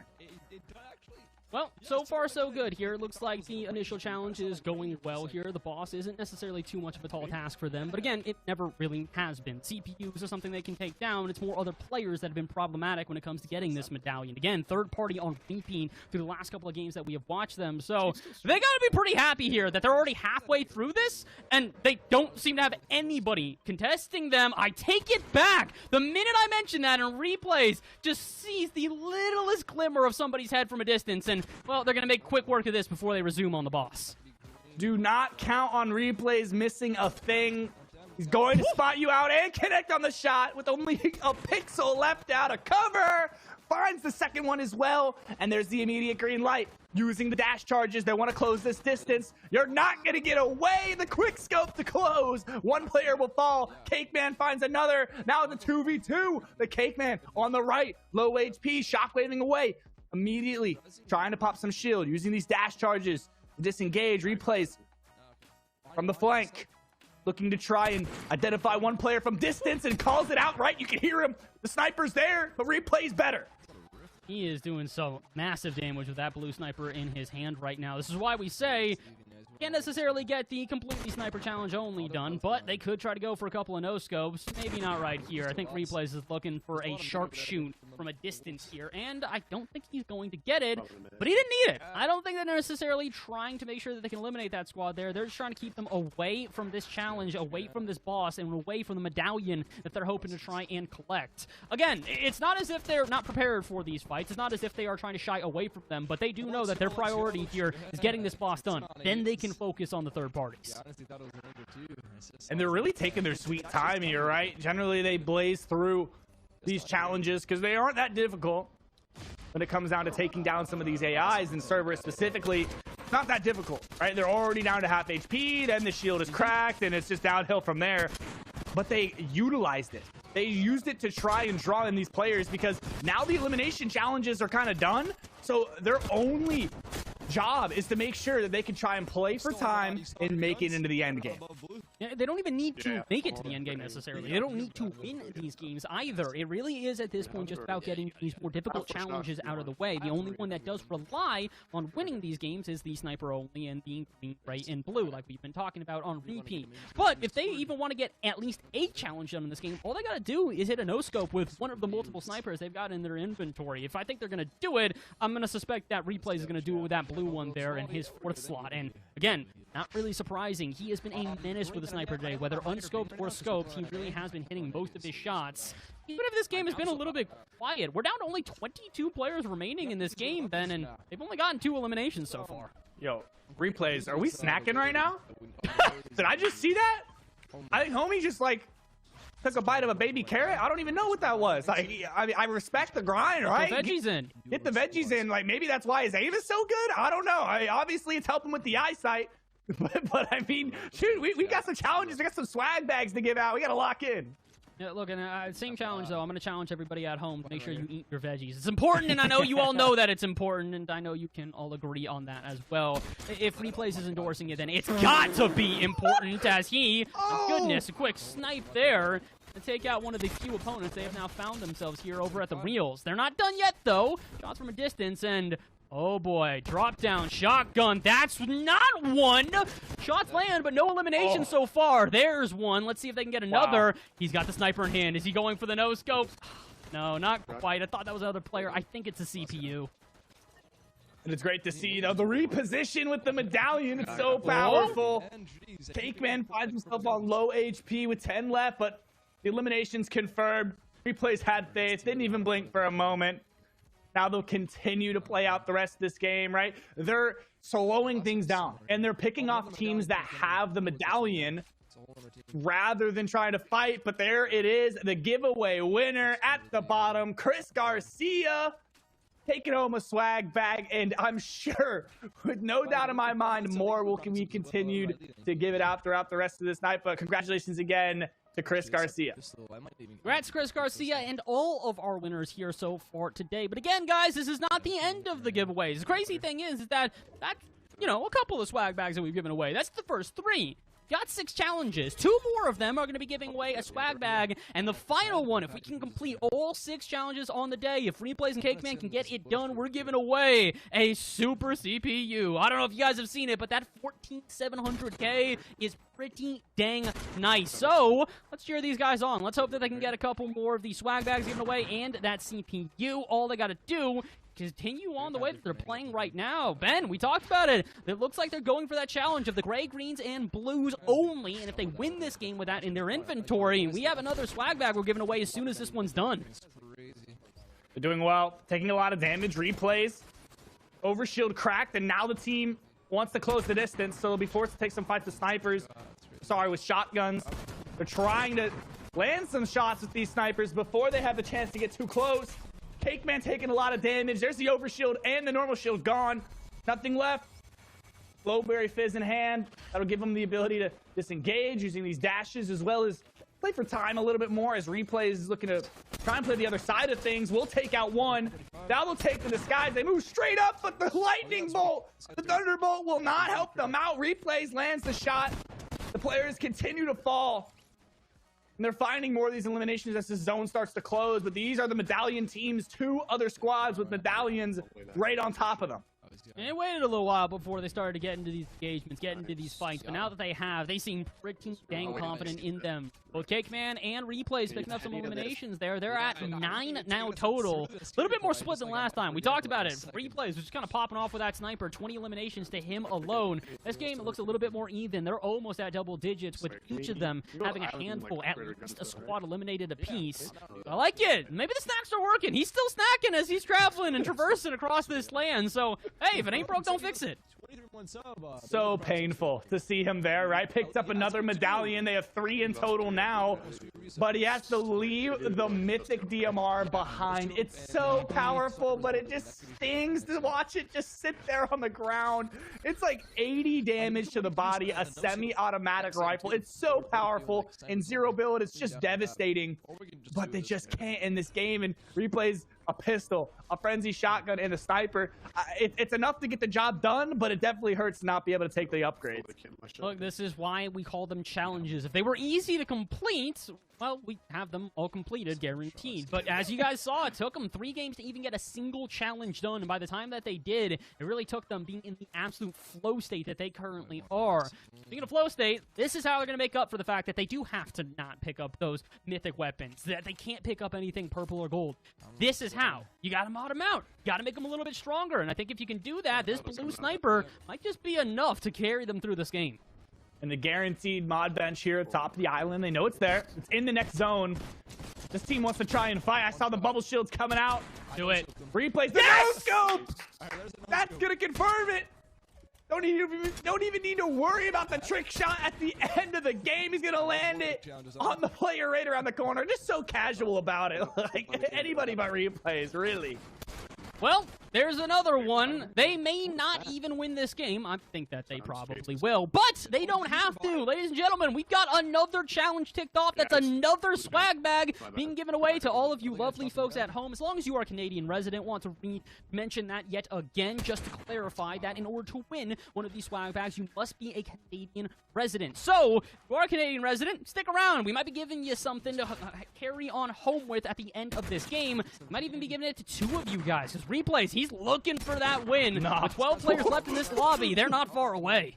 I'm so in awe right now with the aggression that Replays is pushing with the sniper rifle. Most players would be maybe hip firing an AR, maybe they're just jumping through, shotgun pre-firing people. It's like, no, he uses his sniper rifle just as much as a player uses a shotgun. And it seems so backwards, but it works in almost every scenario when it comes to Replays. They're starting to devise a plan. You see the shots in the distance, the double flowberry fizz. This will start to move forward, and that will be another challenge ticked off with only 2 to go. Talks about how it would maybe only be possible for them to get 1 in this game, but they found one somehow, some way. So now they need to win this game and then win once more with snipers only.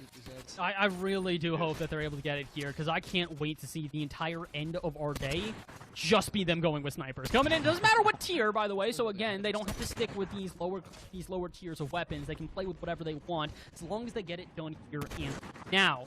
To be honest, with the way that they're, I don't know, aggressively taking these shots from a distance, I'm not necessarily believing that they can't get this one done. Replays having a bit of difficulty hitting his shots at the moment, but the good thing is Cake Man seemingly trying to get involved as well. Lots of shots, lots of them missing, and so we'll take a pause as we watch them defend the island. And why we're going to pause? Well, we've got the giveaway winner here. I think that we do have another winner, our 4th of the day. Our 4th swag bag is going to Sean A. Harris. Congratulations, Sean. We got 1 more swag bag to give away after this one, but you don't need to worry about it. You're already heading home with a little bit of intel swag. Congratulations, Sean. Another swag bag headed your way with 1 to go and 2 challenges left. Replays in Cake Man, an unstoppable force as it seems right now. Nobody can seem to stop them in any way or slow down their momentum. They have 11 eliminations. They've already finished their elimination challenges, so now it's just a matter of playing out these games, getting into the final scenarios, and taking out everyone in front of them. I know they can do it. You guys at home all know that they can do it. Now it's time for them to finish the job. 13 players left here in this lobby. As long as they can get a couple of them, they can at least start the fight. It'll eventually end this game. Again, when you're 2v4 here, you're not necessarily looking to get involved in all the action. You're trying to bait out those fights. You're trying to get the other teams to fight against each other, and then maybe the snipers that they've had in hand with these long shot weapons that they've been utilizing, maybe they'll just be able to pick them off 1 by 1 from a distance. Right now, it looks like they're just more trying to figure out where exactly their enemies are here. Okay. I was gonna say, might be them actually trying to force these fights now. I love it. Right to the bounty board to find the players. I say bounty board. It has a little bit of a new look this season. The bounty terminal. And now they have the challenge. Eliminate the player in the top left. They have 5 minutes to do so. And while that timer is ticking, they'll be revealed on the map. And they do spot out at least some players in the distance. Replays. What's going on? It's like 2 different glints right in front of them. Has no hesitation. Will take down one player. The headshot on the AI as well. Immediately gonna try and move left. Take the side where they don't have cover, and another headshot snipe. That's 3 shots and 3 eliminations without breaking a sweat. And he's not done yet. There's another one. The sniper in hand. Everybody was saying as long as he's got it, we're betting on replays to win every single one of these matches. And proven exactly why. And also doing it in quick work as well. We saw shots were starting to ricochet from behind them, which meant that they needed to try and make quick work of their enemies, get those eliminations, and move further into this zone. Otherwise, they would quickly be third-partied upon. And, well, that didn't exactly happen. They made exactly the eliminations they needed to, were able to advance forward, and now they don't even have to worry, as there are only 7 other players left in this lobby, which means, Ben, there's a guarantee at least one of the squads they're facing is not a full squad. Heck, all 3 of them could, or all of them could be not full squads. We can see a 2, and a 1, or whatever other combination we need to see. This is going well for them. I think they might have this one. I just wish replays would open his map so we could see the number of teams that are left. They're kind of in a difficult spot here, down on the low ground, positioned in a rough spot. No natural cover here. Replay's trying to get inside of the tree itself, but not wanting to cooperate this time around. Not much you can do there in that instance, but this side of the map, you can feel like you're in such a difficult spot. Everyone's stacked against you. You'd have the low ground. You'd have the numbers disadvantage. But now you have the dashes. You can reposition so quickly. You can move to a different angle where they're not suspecting. And Replays is waiting right there with the sniper. But now you can start to see the shots going off. You see the visual audio on Replay's screen. It's lighting up. He knows they're fighting now. So that's the time to attack, right? They move straight up to the high ground, and now they have the advantage while everyone quarrels down below. They're trying their best here, but the unfortunate reality is that this isn't going to be easy. They've got a lot of long-range weapons on them, and although shotgun in hand, you can see Replays would much rather use that sniper. He's feeling more confident with it, and can you blame him? Ooh, bounty complete. Looks like they finally picked off the player that was giving them a little bit of trouble, and now that we find out exactly how many full squads were left. The answer, 0. It's a 2v3 here. As long as they can get into the zone, Replays on low health, and will barely sneak on in. All they got to do, though, is eliminate 3 other players, and Ben, this game is theirs, and that's another challenge ticked off. I was going to say, it's a difficult choice there to try and play on the edge side of that zone. Almost got stuck for a moment. The snipe stolen away from Replays on that player gliding. So now it's a 2v2 situation. They're on the front side of zone. They have that in their favor. It's already on their back and continuing to move. The Cakeman and Replays trying to close the show and end the challenge to make sure they can tick off another box and give out another swag bag before going for the last challenge of the day with snipers only. But they're going to have to win this 2v2. Replays will take to the sky, looking to put some shots on target, but they have bunkers down. So much damage done. The full crack indeed. Cakeman moves up. But they're trying to play for zone a little bit here. They know they're on the right side, but now they force them down to low. Oh, misses the first shot. Not going to miss the follow-ups, though. Shotgun and pistol in hand might just be enough. There's one cracked. Can they get the down? Absolutely. 1 player left, and another challenge will be completed. That is 5, or excuse me, I think, yeah, 5 of them done. 5 challenges done. We have 1 left. Absolute incredible performance from Replays and Cakeman. I liked it, right? They continued to play aggressive, but only when they needed to, right? It's that calculated aggression that you look for. It's that secret sauce that you want to try and play out these games, and they stuck to the game plan from the very start, right? Because these challenges where they require you to stick to the same strategy from the moment you land to the very end of the game are hard, right? Even just second nature, right? You accidentally pick up a weapon and upgrade it without even thinking, and your challenge is over. But they stuck to it the whole time, so props to them. More than just props to them, congratulations to them, because what that also means is, Ben, We are one challenge away from completing our list. Now, granted, they admitted it. We admitted it. Everyone kind of agreed. The hardest challenge is the only one that they have left. It's that snipers only challenge. But we'll hear if they believe that still as the day has gone on. We got the interview with Cakeman and Replays. I believe we're going to have them hop into the call. We will ask them how they are feeling now that they are not only almost done with the challenge, but they seem to be on a little bit of a hot streak here. You boys feeling confident after that one? 100%. We're on the last challenge here. We keep doing multiple in one game here, so I'm ready to go. I think all I needed was a warm-up at the beginning. We're good. I'm ready to go. Yes, sir. So Replays, you landed the no-scope in that game on the island, right? Was that just on a whim? You just decided, like, hey, he's low, why not? Just go for it? It's funny because I was just saying we could just do this no-scope challenge next game when we're doing the duo squad snipers only. And I just happened to just pull out a sniper and no-scope the guy like a minute later. So it was just an in-the-moment kind of thing, and they got it done. So, yeah. You got that done? You got the gray, green, and blue challenge done. You guys have almost everything done. But as we talked about at the beginning of the day, we kind of all agreed that the snipers only might be the hardest of the challenges. Cakeman, you in particular have been warming up, my friend. You're starting to hit your shots. You're starting to feel good. Are you still scared of the snipers only challenge, or are we at the point where it doesn't matter anymore? I don't think it matters anymore. I think we got it. There we go. We got it for sure. I just want to throw this out there, actually. I've done solo squad snipers only in the past, so I'm sure we could do it with Cakeman here together. All right. Yes, sir. Hey, if you can do it by himself, I mean, why not, right? Cakeman, you landed a highlight reel snipe in the Next Gen Rumble. I would like to mention that you very generously dedicated to me on social media. I remember we have this interaction. I mean, that is one of my highlight calls and highlight moments from all the shows that I've had the pleasure of working with Intel. Are you gonna pull out anything crazy? Are you going for any trick shots during the game, or are you just gonna be locked in and all serious? I think I'm gonna be locked in, but like I'll try to hit something. Try to go for a trick shot. Or yeah. I think maybe like the last kill, we can try to end it off with a bang. I mean, it'll be the last challenge anyway, so I think we'll try to trick shot the last player. No scopes before, and I love that. Look, again, one of my favorite things in all the gaming. You hit one of those, you will hear me scream as you watch back on the replay. So we gotta make it happen. Then, if you want to go for it, I'm not opposed. We'll do. We'll try to make it happen for sure.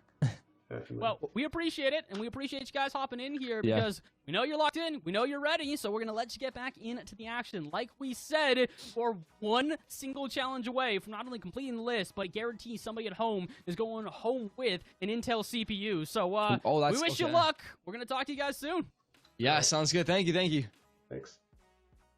All right, then we find ourselves here and now with only one challenge left. I can't believe we've gotten here. And the crazy thing is, they did it in 2 games. 2 games! Yeah, literally 2 games. 2 victory royales, back-to-back. I think they broke over 20 in both games, if I'm not mistaken.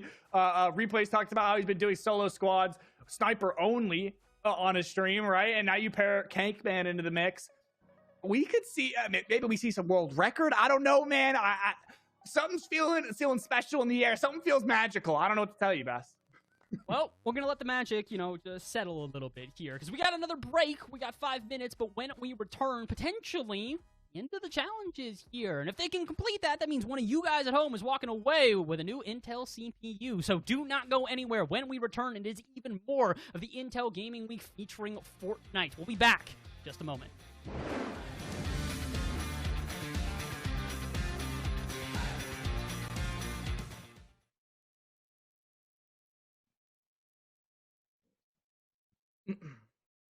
Uh-oh.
You're back yet again here for the Intel Gaming Week featuring Fortnite. Once again, my name is Oliver Bass, joined alongside by the Ben K. And Ben, we are here in potentially our final games of the day as the challenges have slowly whittled down to where now, of the 6 that we had to start off with, only 1 of them remains. 5 of them have been done in 2 games nonetheless. We have found ourselves with not only a ton of swag to give away to you lovely folks at home, we are 1 single challenge away from giving away a brand new Intel CPU. And my goodness, I mean, we talked about the jealousy. Bro, if somebody gets that new 14 series, I'm going to lose my mind, man. I want that thing. It's a beast of a CPU, and I wish, man. You know, I wish. Today we're here, and at least I have the pleasure of breaking down these games with you, Bass. And man, we've seen a continuing pattern when it comes to these games, right? It's been off spawn. That has been the secret sauce to these teams' success, and I am worried this game. I'm not worried with their off spawn this time. I think they figured out a good balance. I'm worried because it's snipers only, and mid-game fights just get so difficult. One player on the team decides to close that distance and they're not able to manage it well. It could go wrong so quickly. So as much as I want to see them knock out this last challenge, man, it's gonna be a hard one.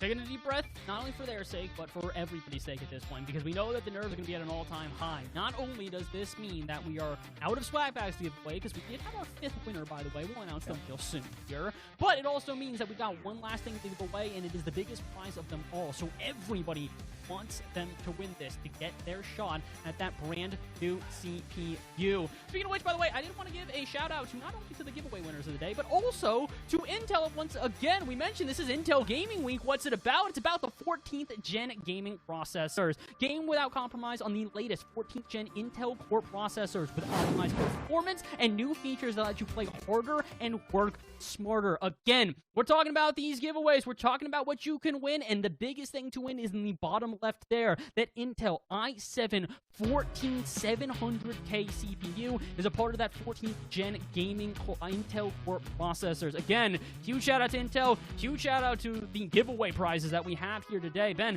we are sending people home loaded with so much good stuff. Yeah, I mean, the giveaways that Intel's been sending towards everyone, from the Intel Next Gen Rumble to today, beyond generous, I like to say. And the fact that you just get to sit down and watch some awesome Fortnite and have the chance of some of these giveaways, guys, come on, why not go enter them, tune in, watch them complete this last challenge, because as hard as it might be, if anyone's going to be able to do it, it's going to be them. But here's the giveaway winner from challenge number 5, Great TO, congratulations for taking home our last swag bag of the night. Congratulations, like we said, that's all of the swag bags gone, though. So, for all of you guys at home who are hoping to win something, you're hoping to win the big one. All that we've got left, that i7 processor. And I say that as if it is a small thing to take home. It is not. We know that it is going to mean the world to whoever is able to win it. So, wish all of you guys at home the best of luck, and also remind you guys you have to be a Canadian resident in order to win. Mention again, this is brought to you by Intel, and it is an Intel that will be giving away these things to residents only. So please, sticking around if you're hoping to win one of these giveaways. Please be a Canadian resident and do not mistaken if you find out that you win and, well, can't take it home because you're not a Canadian resident. So again, we're wishing all of you guys the best of luck. We're wishing the Canadians specifically the luck, considering they are eligible, and we are wishing Replays and Cake and the best of luck. As you can see at the bottom of the screen, one last challenge: win a game with snipers only. And it's looking a little bit a little worrisome right now. Cakeman's got a little weapon in the inventory right now that isn't exactly a sniper rifle. You know, it's going to be a violation of the rules unless he uses it. But I don't know about you, Bass. I would just have the muscle memory to use it. And I could not have it anywhere near my inventory. There's no way. No, I'm dropping that as soon as I pick it up, because I know that my instinct is going to be to use it almost immediately. Okay, it's not Cake Man's instinct. Apparently not. His instinct is just immediately pull out the sniper and finish the job. Never mind. Maybe we don't need to be as worried about him. You know, he's got the skills. Maybe the sniper is just the muscle memory, right? Where I might panic and switch to an AR or a shotgun or I don't know, throw my mouse across the room when an enemy comes over the hill.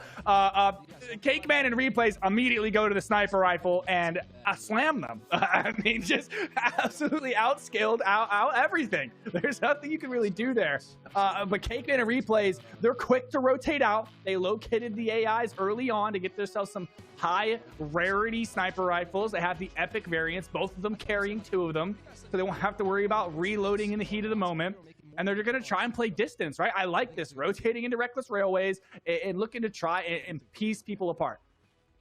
I'm liking what I'm seeing so far here, but I also have to see it actually in practice at this point, because so far, you know, it's good loadouts. Need to hit their shots. I love what I'm seeing here out of Replays, though, as, I was going to say, he's got 2 of the best snipers he potentially could have on him. He's just kind of switching between them. He is also trying to locate the rest of this team. I feel like initially he was going to chase after them and then realized, wait, means the rest of the squad's got to be here somewhere, so why not start the fight? And why not chase them down? He's kind of contemplating. You can see it. He wants to go after them, but doesn't want to be overzealous. I can't blame him for it, especially considering that this is the only challenge they have remaining. But come on, Replays, make a decision. I want to see you hit some shots.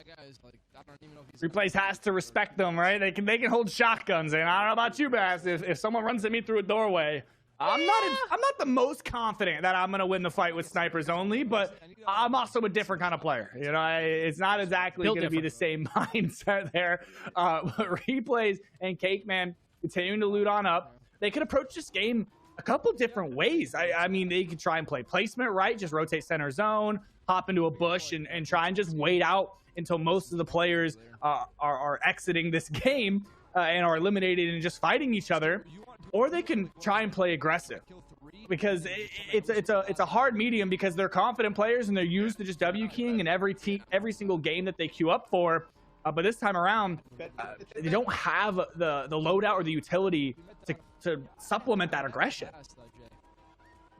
They've got the ability to at least hit the shots, though. Again, I do agree with you. They can't really encounter any of the aggression that they're most likely going to see. They're going to have to keep their distance the entire time, and that might be part of the reason they're not necessarily chasing after these fights. But at the same time, again, I don't want them to lose their confidence. I do believe part of the reason that they've been able to get better and better as the day has gone on is due to quite literally the fact that they're just feeling better. They're vibing as a team. Oh, no. They might have vibed a bit too hard there, though. That's not maybe the greatest thing ever. They got to hit their shots, and he's not going to be able to. All right, you know what? We didn't think that the sniper-only challenge would be a one-and-done. It's not too surprising to see them going down, even if it is a bit unfortunate. It's the mid-game fights, right? I just mentioned it before we went to the game, right? It's difficult just because Cake Man immediately knocked, the cars exploded, you have 4 players trying to send shots your way. There's not a lot you can do in that situation. You know, maybe do we let them, give them the opportunity to go back to duos rather than squads? I don't know. They've been so confident up until this point, man. We'll have to ask them. I was going to say, we got them on the line here. We can ask them themselves. I mean, Ben, look, you're the one who proposed it. I'm going to let you ask them, because I'm not going to dare try and dissuade the comp. Hey, I'm not doubting your guys' abilities, right? By any means. Snipers only is rough. Duo squads is rough as well. Do you switch back to duos and give that a shot, or are you confident you can make it happen in squads? I'm confident we can make it happen in squads, to be honest. And since we have some more time, I was saying what we could do is try to throw in like a no-scope for the last player on every squad. For now, at least. Maybe we'll do like one more attempt, and then go from there. We'll see. So yeah, we could definitely. I'm confident getting it done in duo squads, 100%. So that didn't dissuade you at all. You guys didn't get it done in the first trying, and you don't seem to care. You're ready to just keep it going, huh? Oh, I'm ready to keep it going, 100%. Okay, never mind. Ben, we were wrong. Confidence is not going anywhere. Can't stop, won't stop. Cake Man. That last game, I mean, there really wasn't much you could have done in that moment. Yeah. I mean, like, the car's getting sprayed, you're immediately knocked. Replays in the solo clutch moment, hits one shot, solid. You can't really ask for much more. I mean, like, you can't just, the DPS isn't there. I mean, Cake Man, going into this next game, are you changing anything? Are vehicles still the play for you guys? Are we thinking you're going to try and play bushes a little bit more? Do you try and play around the launch pads? I mean, what are you thinking? Definitely cars will help us a lot, I think, for sure. Yeah, cars and shockwaves. I was thinking, you know, since we have those NPCs that sell them, it's good to have that mobility, especially during these kind of challenges in duo squads. Yeah. All right, Well, I mean, look, it might not have worked out in that game, but I will say you guys got a long way ahead of you. You got plenty of time to try and get this one done. We still have full faith in you guys, and I have to imagine that the audience at home is probably cheering this on. They'd all like themselves an Intel i7 CPU, and, you know, can't really blame them. So, guys, we'll let you continue on your way. We appreciate you coming in here. The best of luck, and keep the confidence up. I'm loving what I'm hearing. Thank you. Thanks. We'll do it. Right? And, I mean, look, you said maybe they might need to readjust strategies. Maybe they're going to try and play with a little bit of an easier game. Apparently, they're making it harder on themselves. Not only are they going to go for eliminations with the snipers, they're going to finish off squads with no scopes. Yeah, they're fully confident in their strategy. We just got unlucky. We're going to run it back. Maybe we choose an SUV next time instead of the Whiplash so that we has a little bit more HP. I don't know. They just decided, you know, I thought I'd throw out some suggestions. I mean, maybe we try something else. They're like, no, we got it. We're going to win all our ones. We're going to, and just for fun, we're going to no-scope the last player. Oh, okay, guys.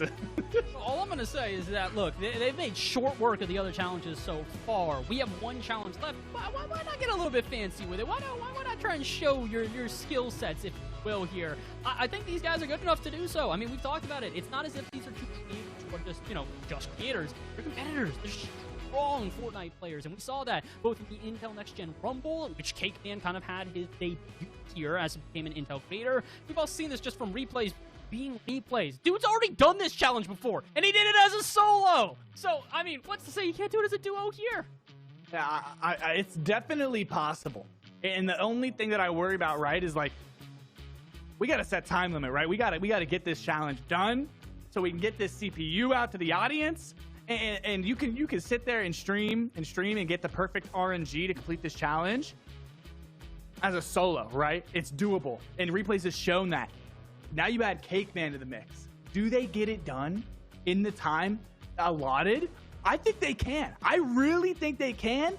It's just going to be a matter of, like, are we all going to be on our A game, right? Because so much of using a sniper rifle, right? Certain days you're on, certain days you're off. You're hot, you're cold. You don't know what's going to go on.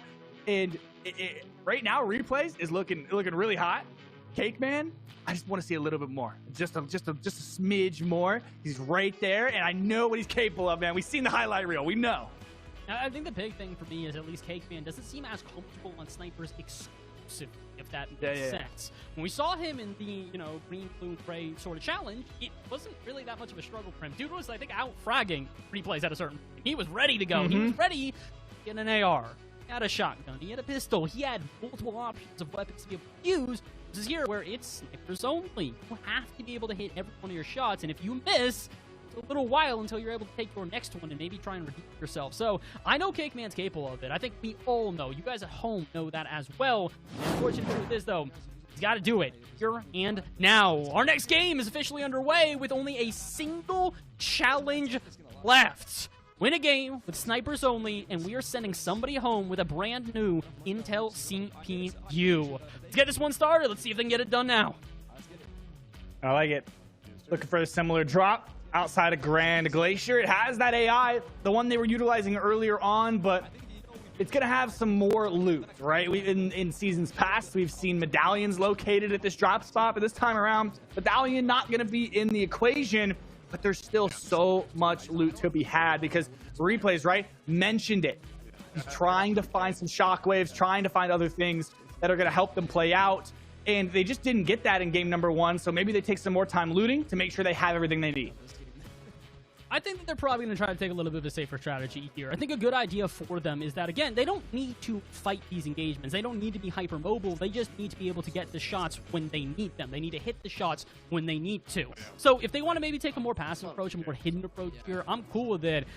I don't think it's what they're going to go for, though. Like we, you know, well, not we said, like they said when we were talking to them. My goodness, what a shot already there.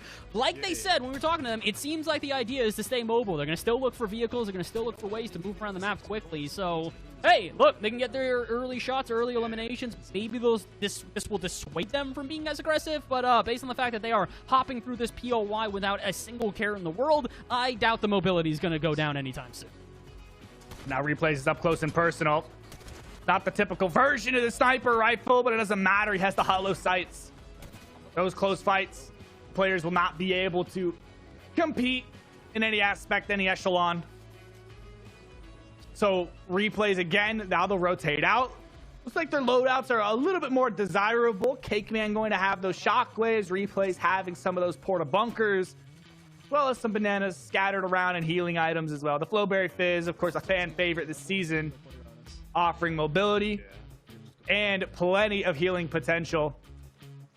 But they're going to stick with the same strategy, right? They're going to move back towards Reckless Railways after looting on up to try and hold this outskirts. You can hear them strategize. I almost just want to, like, listen to them and really get an insight. I have a feeling that it's going to be pretty hard to listen to this, though, because I bet you as soon as the action comes up, it's just going to be a lot of screaming. And a lot of, I'm not going to say miscommunication, because it's going to be very coordinated chaos, if you will. But right now, it seems relatively calm and collected, though, as I think both players have the same loadout this time. Last time, I think we only saw replays with this double purple heavy sniper on him. I think that Cakeman has done the same thing. It looks like replays has gotten him to take more or less the exact same loadout. So that's the idea here. Have 2 heavy snipers on, hit your shots when you need to, switch between them so you can hit shots in quick succession. The only difficulty for them right now with that whole strategy, he has 3 bullets. You might need a little more ammo. Yeah, this season specifically, the ammo rate for snipers has been decreased drastically. It is not only harder to get your hands on sniper rifles this season, with the spawn rates being lowered, I think 2 times or more already this season, but on top of that, the ammo has been nerfed considerably. As you start to find some of those eliminations and rack up some of those from other players that are looting around the map, you don't have to worry about it as much, but off spawn, you're really not left with much. Yeah, there's not a lot you can do in the initial battles. And again, this is why I've stated that it looks like they're more comfortable the further they get into these games.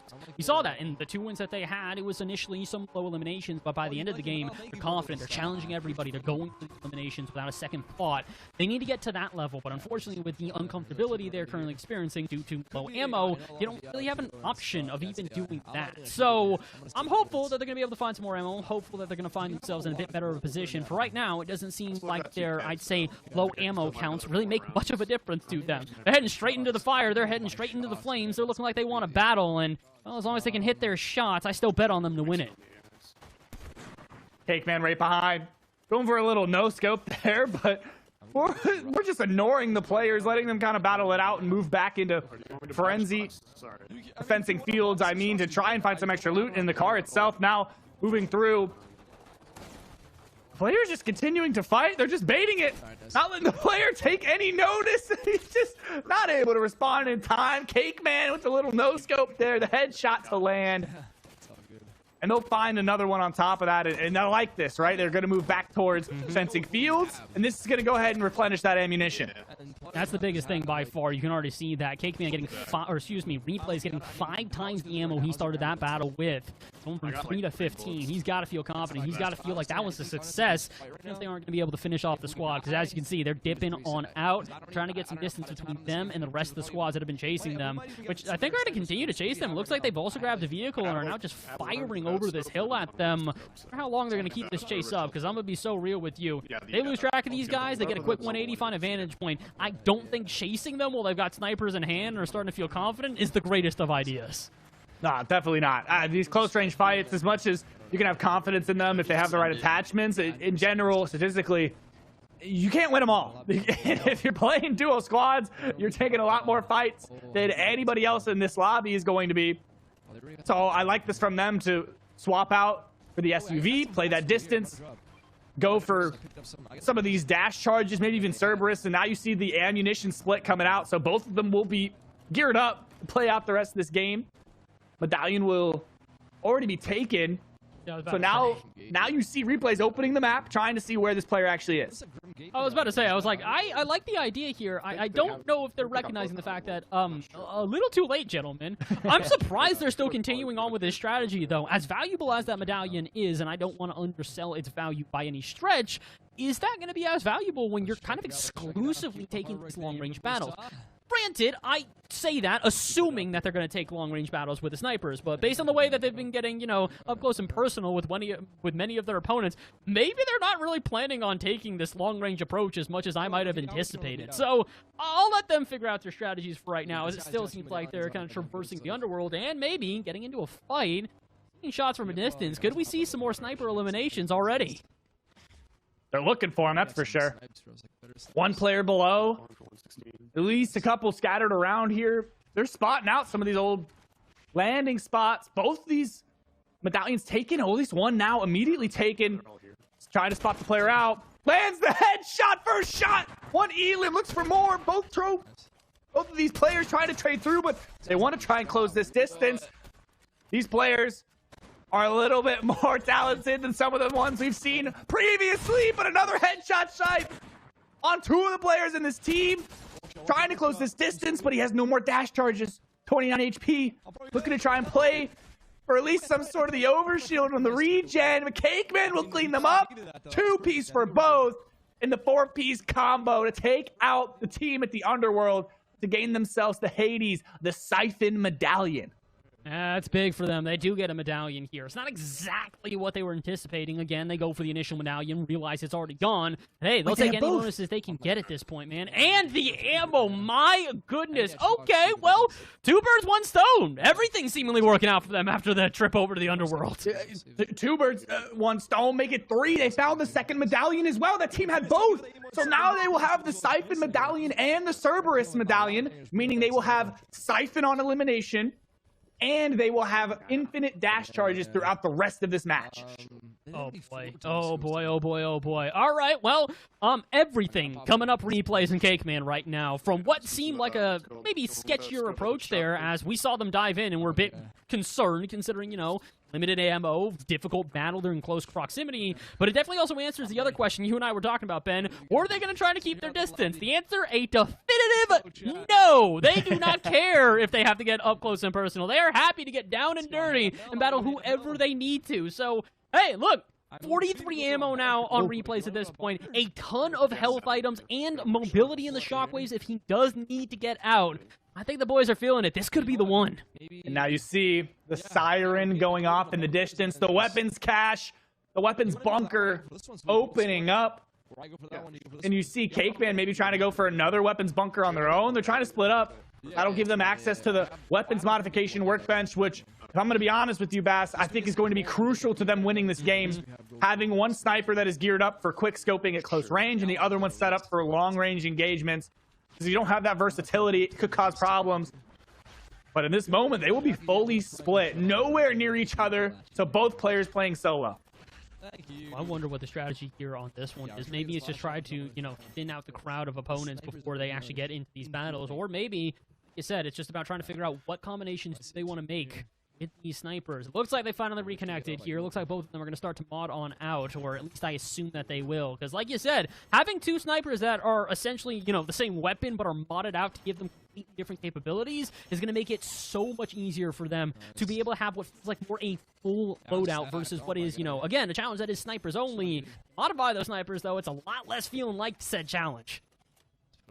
And he will. Both of them now. Looking in the bench. Gonna swing a hammer or 2, try and get this weapon up to shape, up the par for what they need to get done in the rest of this game. Those attachments, that angled foregrip, that quickly reload attachment, as well as a hollow sight, a long-range sight. They have a bit of everything in that loadout right now. Replays having 4 splashes, a full Flowberry Fizz, and 5 shockwaves. That's the missing piece of the puzzle that they said they didn't have in game number 1. They were going to be trying to get their hands on here in their attempt number 2, and they've managed to get it done. I gotta say, I'm a bit surprised, though. We talked about the modifications maybe being a way to diversify your loadout a little bit with only snipers on you. I don't know if you noticed this one. Cakeman, exclusively 4x scopes on both of his weapons. Never mind. Who am I to judge? It's working for him. It doesn't matter. He doesn't need the hollow. He'll happily take the 4x's, and, well, there's why. Landing both. And Replay's just going about it as casual as can be. Just chilling, no problems at all. Not even going to break a sweat on these players and continuing to press forward solo as well. The headshot snipe to the left on the corner. It doesn't even break conversation. Where's the baby carrots? Pull them out. Come on now. Keep snacking. Keep snacking. I want to see you snack here, because if you hit a snipe shot while you are mid-chew, I might just lose my mind. Not gonna lie, I might lose it anyways here, because we're down to 21 players left, and they are very close to finishing off our list of challenges here for Intel Gaming Week. We are one away, and to be honest, with the loadouts they have right now, I honestly think it's in their favor, considering they're hitting their shots, they're playing confidently, they're playing well. We talked about it. Once the chemistry between these two players were established, I don't know if anybody was going to stop them. And now that we're here, and the chemistry has indeed been established, you can see the caliber of shots they are hitting. Replays is locked in. He is ready to end this one out. So there are 14 other players in this game. If they drop a 20 bomb with snipers only, Bass, I will lose my mind. I will absolutely lose my mind. Replays showing right now that he has every intention of completing this challenge, whether it's to win the last giveaway of the day or not. He's going to continue to take fights on players in front of him. Finds another headshot snipe, but these players, they're ready with it. They know exactly what they need to do. The bubbles are down. Replays is quick to find the right-hand peek, but another player is lurking. The emergency shockwave to exit the situation, and now spamming the rest of those chug splashes, trying to heal back up. Flowberry Fizz back into this mix. And they found that triple res inside the bubble as well, so it will be a full squad. Gotta be careful here, though. Not only is this going to be a numbers advantage to their opponents here, but not sure where Cakeman is here. Kind of feels like Replays is taking this fight by himself. Maybe this is intentional, considering the fact that, again, both these players are hyper-confident in their abilities, but are they overconfident? Again, Replays goes in for a single snipe and is immediately dissuaded. There's Cakeman, though. He's finally found himself a position to help his teammate out from. He's just got to hit his shots. First one doesn't connect, but he's quick to follow up. Second shot doesn't hit either, and he's going to go down. The loadout completely set up, but could it be all for naught as Replay's got to dip on out quick? This is a difficult situation, right? Do you try and look for the res in the moment, or do you try and play for the placement points? Not in this situation. The top 5 finish fast, but it's not enough. They were so close, but just the misplaced aggression. I honestly thought they were going to do it. I really did. I really did. Yeah, I agree with you on that one, but I think the biggest takeaway we have from that game is proof of concept. It can work. They know the strategies. They know what they need to pick up. They know how to execute upon said strategies. Again, go for the heavies. Go for 2 of those snipers. Get them from that CPU. Grab 2 of them for each of them to have. Fill the rest of your loadout with utilities of movement and health items, and then just upgrade your weapons, and you're good to go. Look, it may not have been perfectly executed on that one, but the proof of concept is now shown. This is not only doable, I think they got this. It's definitely doable. It can definitely happen. We need to talk to them, though. I need to understand where do they think it went wrong. Replays, Cakeman, get in here. Guys, that one stings. It really does sting. You guys were so close, right into the top 5. What do you think went wrong? I just pushed the team back. I just pushed the team. I mean, it happens. It happens. Yeah. I'm gonna be honest. That I really thought I got the res off. I didn't expect the guy to know exactly where we both were, because there was another team there. I don't know if you guys saw that. There was another team there, and they completely ignored that team and went for us while we were resing. I didn't realize, but yeah, it caught me off guard. Look, they smelled a little bit of blood in the water. They're ready to go. They're ready to get into the action. It kind of feels like you guys are starting to put a target on your back. As I think the further we get into this day, you guys are getting more confident with your abilities. But I think it's starting to anger some of the players you're playing against here. I'm seeing you guys go for a snipe, take down one player from the squad. The rest of the squad kind of looks around, going, "What happened?" And then they chase after you guys. So are we still sticking with the same aggressive strategy? Is that going to continue on here? 100%. Sure, oh, okay. All right. 100%. 100%. Yeah. We got it easy right here. This has to be the game right here, Cake. Got it. Yeah, for sure.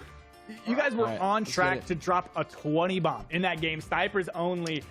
Would have been crazy to watch. I was so worried for just a moment there. Replays. You took a nice position on top of one of the buildings and restored. Knocked one player, headshot snipe, and then the bubbles came out. And I'm like, uh-oh. These guys look real. Yeah, they look a little too real. That team was real. They wanted it, that's for sure. They had the bubbles ready and stuff. Like, they weren't messing around. So, and that's a team that killed us in the end. So, you know, they deserve it. But this game is ours. This next one right here at Cakeman, we got it. All right, you guys got a strategy. You're looking confident. You're playing well. I believe in you guys, but it's now time to put pedal to the metal. Prove that you can do it. Good luck. Yeah, that's the one. Working. Thank you. Thank you. All right. That's another one. I mean, Ben, again, we've now had twice we've come in here going, okay, guys, we've got some strategies for you. We think you should switch it up. And they go, nah.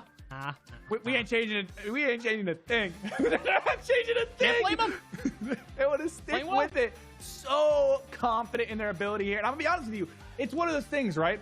there isn't a way that you want to end it, right? You don't want to play a different way because it's like, yeah, you can play bushes. Yeah, I can hide the whole game, get 2 eliminations, and knock off the challenge. No one's going to remember that. Come on now. We got to go big or go home. We're going for the 20 elimination VR with the 360 no scope at the end. That's the only way to do it. Look, as a fan of the 360 no scope, self-proclaimed, and also as you guys have heard on broadcast, I mentioned it already. I'm happy to see this. I kind of hope they have enough time. They're going through games now, Ben. They're starting to burn through the time we have allotted here for this Intel Gaming Week challenge. So they got time for more games, but they got to make sure that they are on their A game for every one of them. I even think their last game, they were on their A game. But again, it's a bit unfortunate. Like you heard from them, they ended up getting into a firefight that they didn't have the numbers advantage on. That team ended up aggressing them more than they expected, considering that there was another team that was third party ready. They were hoping would back them off. A couple miscalculations like that again, and we could be seeing them failing this challenge. I don't think it's going to happen, but they got to be careful. It's going to be so difficult. These guys have all of the tools. They have the tools in their hands to make this challenge happen, to send home this last giveaway of the night for everyone watching. They just need to do it. Go put some words of encouragement in the chat. Go tell them what's up. Tell them you got this. Because CakeMan and Replays are fighting an uphill battle. We believe in them, but we also believe they need a couple of seconds to try and get everything set up. And same with us here on the broadcast. So what we're going to do is we're going to head to a quick break while the start on and off. When we return, we'll see. Is this next game going to be the one? Will they finally get the challenges done? Will we be giving away an Intel CPU? You'll have to stick around and find out. Quick little break. We'll be right back.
When your laptop is powered by an Intel Core Ultra processor, you've got what it takes to unlock new AI experiences.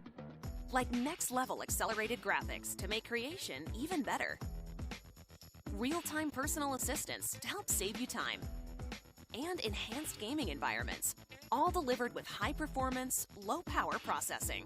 So you get a longer AI-accelerated experience, even when you're unplugged. All while your data stays more private since it's kept local to your PC. Unlock new AI experiences with an Intel Core Ultra processor.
Dude, I'm blown away that we find it. It's wild. Dude. I got 3. I'll drop a shock right here. Thanks. There's a big player there. Let's go, chat. Let's go, chat. The shot made my... Oh my god, DeAndre. I mean, those were nice shots. I'm not going to lie. Those shots are hitting. All right, we are back yet again with the Intel Gaming Week featuring Fortnite challenges. We've got Replays and Cakeman on their final challenges of the day, Ben. All they have to do is win a game with snipers only, and we're sending somebody home with a brand new Intel CPU. There's a lot on the line, not only for the players, but for the people at home. So, with potentially our final game on the horizon, I'm ready to see what they got. Seems like this time they're taking their time just a little bit more, but they're trying to space out the way that they're approaching off spawn. They're trying to take their time a little bit more, loot for longer rather than forcing engagements. They're trying their best to play it carefully. Again, can't really blame them on this one, considering that they've now had 2 games that have both been pretty close to being able to come to fruition, but unfortunately have not been able to finish the job both times. They got 5th place in the last game with the snipers that they had, and the almost exact same loadout as we see here now. We mentioned it before. They've got a strategy. Drop down, get 2 of those snipers, put them in 2 different parts of their inventory, and just try to find the ammo. Unfortunately, it hasn't worked out for them thus far, but it could work out for them here in this game. We'll find out. While we're waiting for them to try and get their strategies all together, while we're waiting for them to get everything prepared, I want to mention again that little bar you guys see at the very top of the screen there. We've got a goal to raise 2,000 CAD for Sick Kids. Again, we want to mention Create for Sick Kids is part of this broadcast here today. Intel Gaming Week is supporting Create for Sick Kids and which is a fundraising program that teams up with content creators and gamers to heal the future in an era of precision child health. All funds raised to Create for Sick Kids will benefit the Sick Kids Foundation. As you guys can see at the very top here, all of your donations will be going towards that 2,000 CAD total. We really do appreciate any and all donations for this one. There's going to be a link in chat now that will be going around. If you have anything to give, we would greatly appreciate it. Intel is supporting Sick Kids, and we hope that you guys can support them as well. Thank you again to Intel for supporting Sick Kids, and for all of you guys at home for doing the same. We'll get back into the action now, though, as apparently Replays would also like to support the cause, because he's ready to get as many eliminations as need be. Great to see, though. Create for Sick Kids is a fantastic organization. I've had the opportunity to work with them a couple of times now, and they have really invested a lot into the Fortnite community, and we've shown out a lot. So guys, let's not disappoint the Fortnite community. I mean, this is an awesome organization. I love that they're working with Intel and something like this. It's so great to see.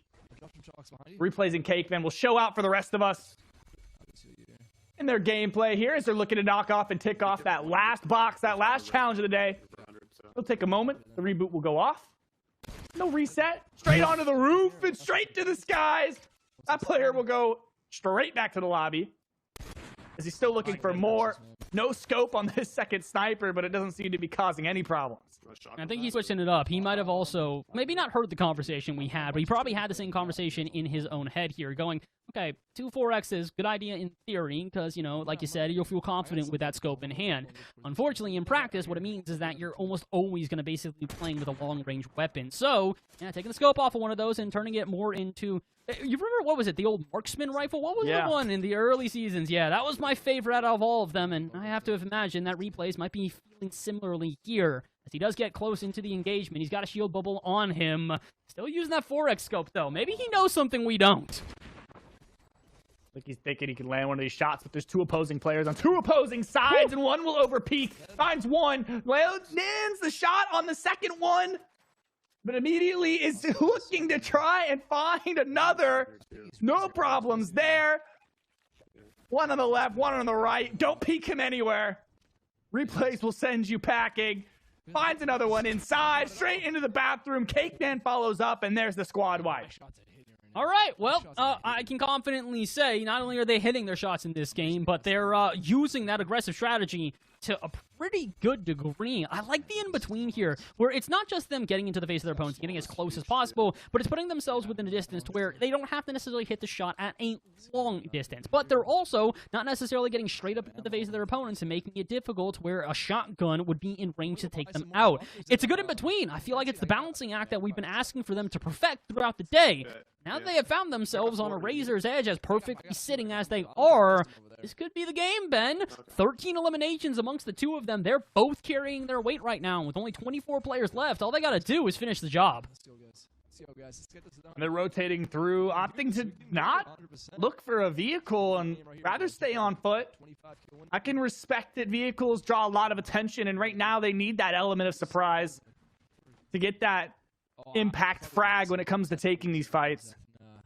Getting one player knocked before the rest of the team even knows what's happening is what they're trying to play off of. And they hear the shots and restored reels. And now they're trying to figure out where do we take this fight from? What side do we engage them? How do we close this distance without them knowing? Big thing is that they also... They've got a decent amount of time before the storm starts to chase up on them, but they're basically on the edge of it right now. So there's two ways that this is going to affect them. A, well, they got to get into the circle. That's pretty obvious. We all understand why that is. B, the other thing is they also got to watch for people who are going to be doing the exact same thing. Being on the edge here outside of reels means that they got to watch for people who are also rotating into the zone and trying to escape the storm. And it's going to both be beneficial for them because now they've got a great vantage point at which to snipe the rest of the competition, but also is probably going to attract unwanted attention. And as you can see, they have found said unwanted attention. The question is, how do they take this fight? They want to snipe, and they'll finally engage. There we go. 2 shots hit by replays. Finish the job, my friend. Get him down. Not just one, but 2 straight out of the air. 1 player's on the low ground. They know they're stomping down below. They're going to look to try and single out the solos that are still spraying and exchanging these shots back and forth. Confirms 1. Here's there's 2 more. But they're above now. You will lose the high ground, but it doesn't matter. Replays the quick scope on the headshot snipe. My goodness. This team is, I'm going to say feeling themselves. I feel like they are just feeling on top of the world right now. You can even see there's no reaction. Before they're, they're starting to get confident. They're like, yeah, it's finally happening. At this point, they're like, nah. I'm expecting us to hit these shots. I'm expecting us to win. This is the most locked in I have seen these guys all day. I think they're ready to finish this one off, Ben. And again, I feel like they can. The loadout's not only looking solid, but also they finally got the ammo they've been looking for. 50 ammo on a sniper is a lot more than I think we've seen them with all day. Yeah, no problems at all. They don't have to even think about it for the rest of this match. And you can see him. He's trying to break out this little barricade, right? You would think, oh, it's for the ammo box. No, he's just trying to get the car out so he can go fight more teams. No problems in any way. They have the AI on their squad. Doesn't matter, though. They're going to continue to rotate through, and they're pushing the medallion team. Not an ounce of fear in either member of this team, as they just want to keep pushing forward. I don't know how to feel about this one, if I'm going to be real with you. I like the idea, and I do agree with them that I think these medallions will be valuable in the fight that they are currently taking. But at the same time, I feel like it's kind of a risk. You're down to the top 20. You don't necessarily need those medallions to make this win happen. So it's kind of one of these things where, yes, I understand it, but I also get a little bit concerned that it could come back to bite them butts. I don't know. I'm not sure how to feel about this one, Ben. I have confidence. I want to see them make this attempt, but I also feel like I want to see them actually get the challenge done. So I'm kind of conflicted. I don't know how to feel about this move. With 21 players left in this one, they have a lot of ground to cover. The zone is still very large, as it still continues to move. Said before, but the storm is inevitable, and they don't seem to be even batting an eye at it, as they know they're running out of space to play. So maybe they're just trying to drop players when they don't have to worry about higher chances of being third-partied. Because if the zone is larger, if they take these fights now, they won't have to worry about anybody wanting to try and clean things up. So far, kind of feels like they're still trying to figure out when to engage right now. Like you said, it'd be nice if they don't have to, rely on others to help them in their fight. They can just get it done themselves. A lot easier said than done, especially when you don't really know where your opponents are. Never mind, they're just sitting in the vehicle. Huge ideas here from replays as he recognizes, uh-oh, the bunker's occupied. Let's just camp it. To try and confirm the one player they did get the knock on, but there's one down below. Cakeman sees that they're trying to push on out, and I like this from them. trying to reposition and reevaluate this fight before they fully commit to anything, but that's because Cakeman is now down. Being knocked there. Careful. It's looking hairy in this moment, but Replay's doing a great job of just trying to play low and make sure this team can't find him. They got to be so careful right now. One wrong move, and that's the end of this run, and that means they got another game they got to fight. With Cakeman officially down and out, he's at least got to get that reboot card. Replays is not staying away from this, though. He still wants the shots. He needs to hit one, though. All of them not hitting target. Finally, he connects on one, but I don't know if it's actually going to benefit them after so many shots missed. Now he's got to be prepared. You know this team's about to absolutely dive on him. Evens the playing field. Oh. Tries to hit one in the body again, but they're playing distance. The one thing he's doing, he needs to mitigate this distance, keep them at bay. They try and force anything with the snipers, and there's really not much he can do here. And these dashes and playing in this area of the map is so important. And now it'll make it a 1v2 situation as Replays is looking to try and confirm this elimination. Get this player out of there. No more problems there, at least making it a little bit more manageable. I feel like I'm getting more nervous than he is right now. I can see it in his face. He does not seem to care about what's going on as long as he can finish off the job, which I think that he might. Uh-oh, that shot's from a completely different team, though! And now we might need to dip on out entirely. Replay's getting third-partied here at the absolute worst of moments. He'll replenish a little bit. He's at least got some shockwaves, and he's going to do exactly that. He is going to dip on out. He's going to look to hopefully at least pick up the card and go reboot his teammate, as I think he's just trying to bait these two teams into fighting each other, so he's got an easy getaway. He's doing a great job of engaging and disengaging on a dime, realizing, okay, I have a time to take a shot. If it's a headshot, maybe I can clean it, but we're going to take it nonetheless, and then realizing, okay, it's a body shot, but the teammate's too close. Now we're going to leave, right? These are things that are going through his mind a million miles an hour in the moment to make sure that he does not get eliminated. There is no other shot. Replays is left alone here and wants to try and get Cakeman back into it, but is taking shots out of the air. He accidentally rotated into a team that was just on the edge here of the Piazza. I'm getting nervous, Ben. I've never felt this way looking at a competition. It's different when you have an idea of, okay, well, maybe they could win this, maybe they could not. It's not too big of a deal, but this has got to feel like the best game they've had so far with this Snipers Only Challenge. They're deep into it. There are 14 players left. They've got such a good loadout, fully modded out on both of their weapons. The only issue is they still have a player down. Cakeman gets back in here, the odds go up exponentially, but then they've got to fight through a second problem here, Ben. They gotta get Cakeman loaded up yet again, and they just gotta get there first. Shots on. It seems like it's time to dip. Replays, what do you got? Can you clutch it up? One player pushing over, the teammates in conjunction right behind. Now Replays is third-partying them.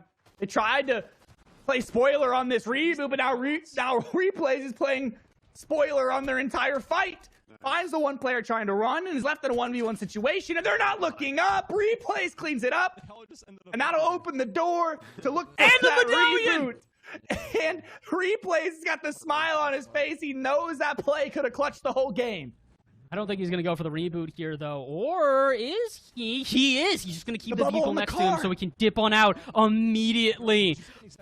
It's a bold call. It's one that he has to make, though. The unfortunate truth is he needs Cakeman up for this one. It's proven. This sniper challenge is going to be difficult. If there are not two players up, the odds of them being able to complete this goes down exponentially, especially as it seems like he's getting challenged, and he doesn't even know where from. Looking around, doing 360, something budged that car and made him have to jump.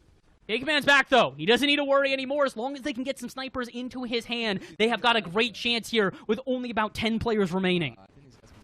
That's going to be the difficult part of this challenge, right? Is now they spent so much of the game holding on to snipers. It's not a guarantee that the rest of the players in this lobby are going to be carrying them. So Cakeman will be at a disadvantage here with only one sniper in inventory.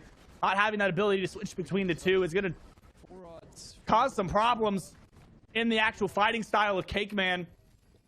But again, at least they have each other in this moment now. Replay's not having to play this one out as a solo for the rest of this game, as we are now breaking into the top 10. If I'm not mistaken, I mean, things are coming down to the wire. Hidden shots, though. Replay seemingly not skipping a beat here. He's happy to go back into these fights almost immediately, and so is Cakeman. Shots from a distance here. The one sniper is all that he needs. One and done, and maybe they'll just finish off this squad as well. Man, I'm talking about Replays not missing a beat. Cakeman came in off of his respawn and went, yeah, it's fine, I don't care.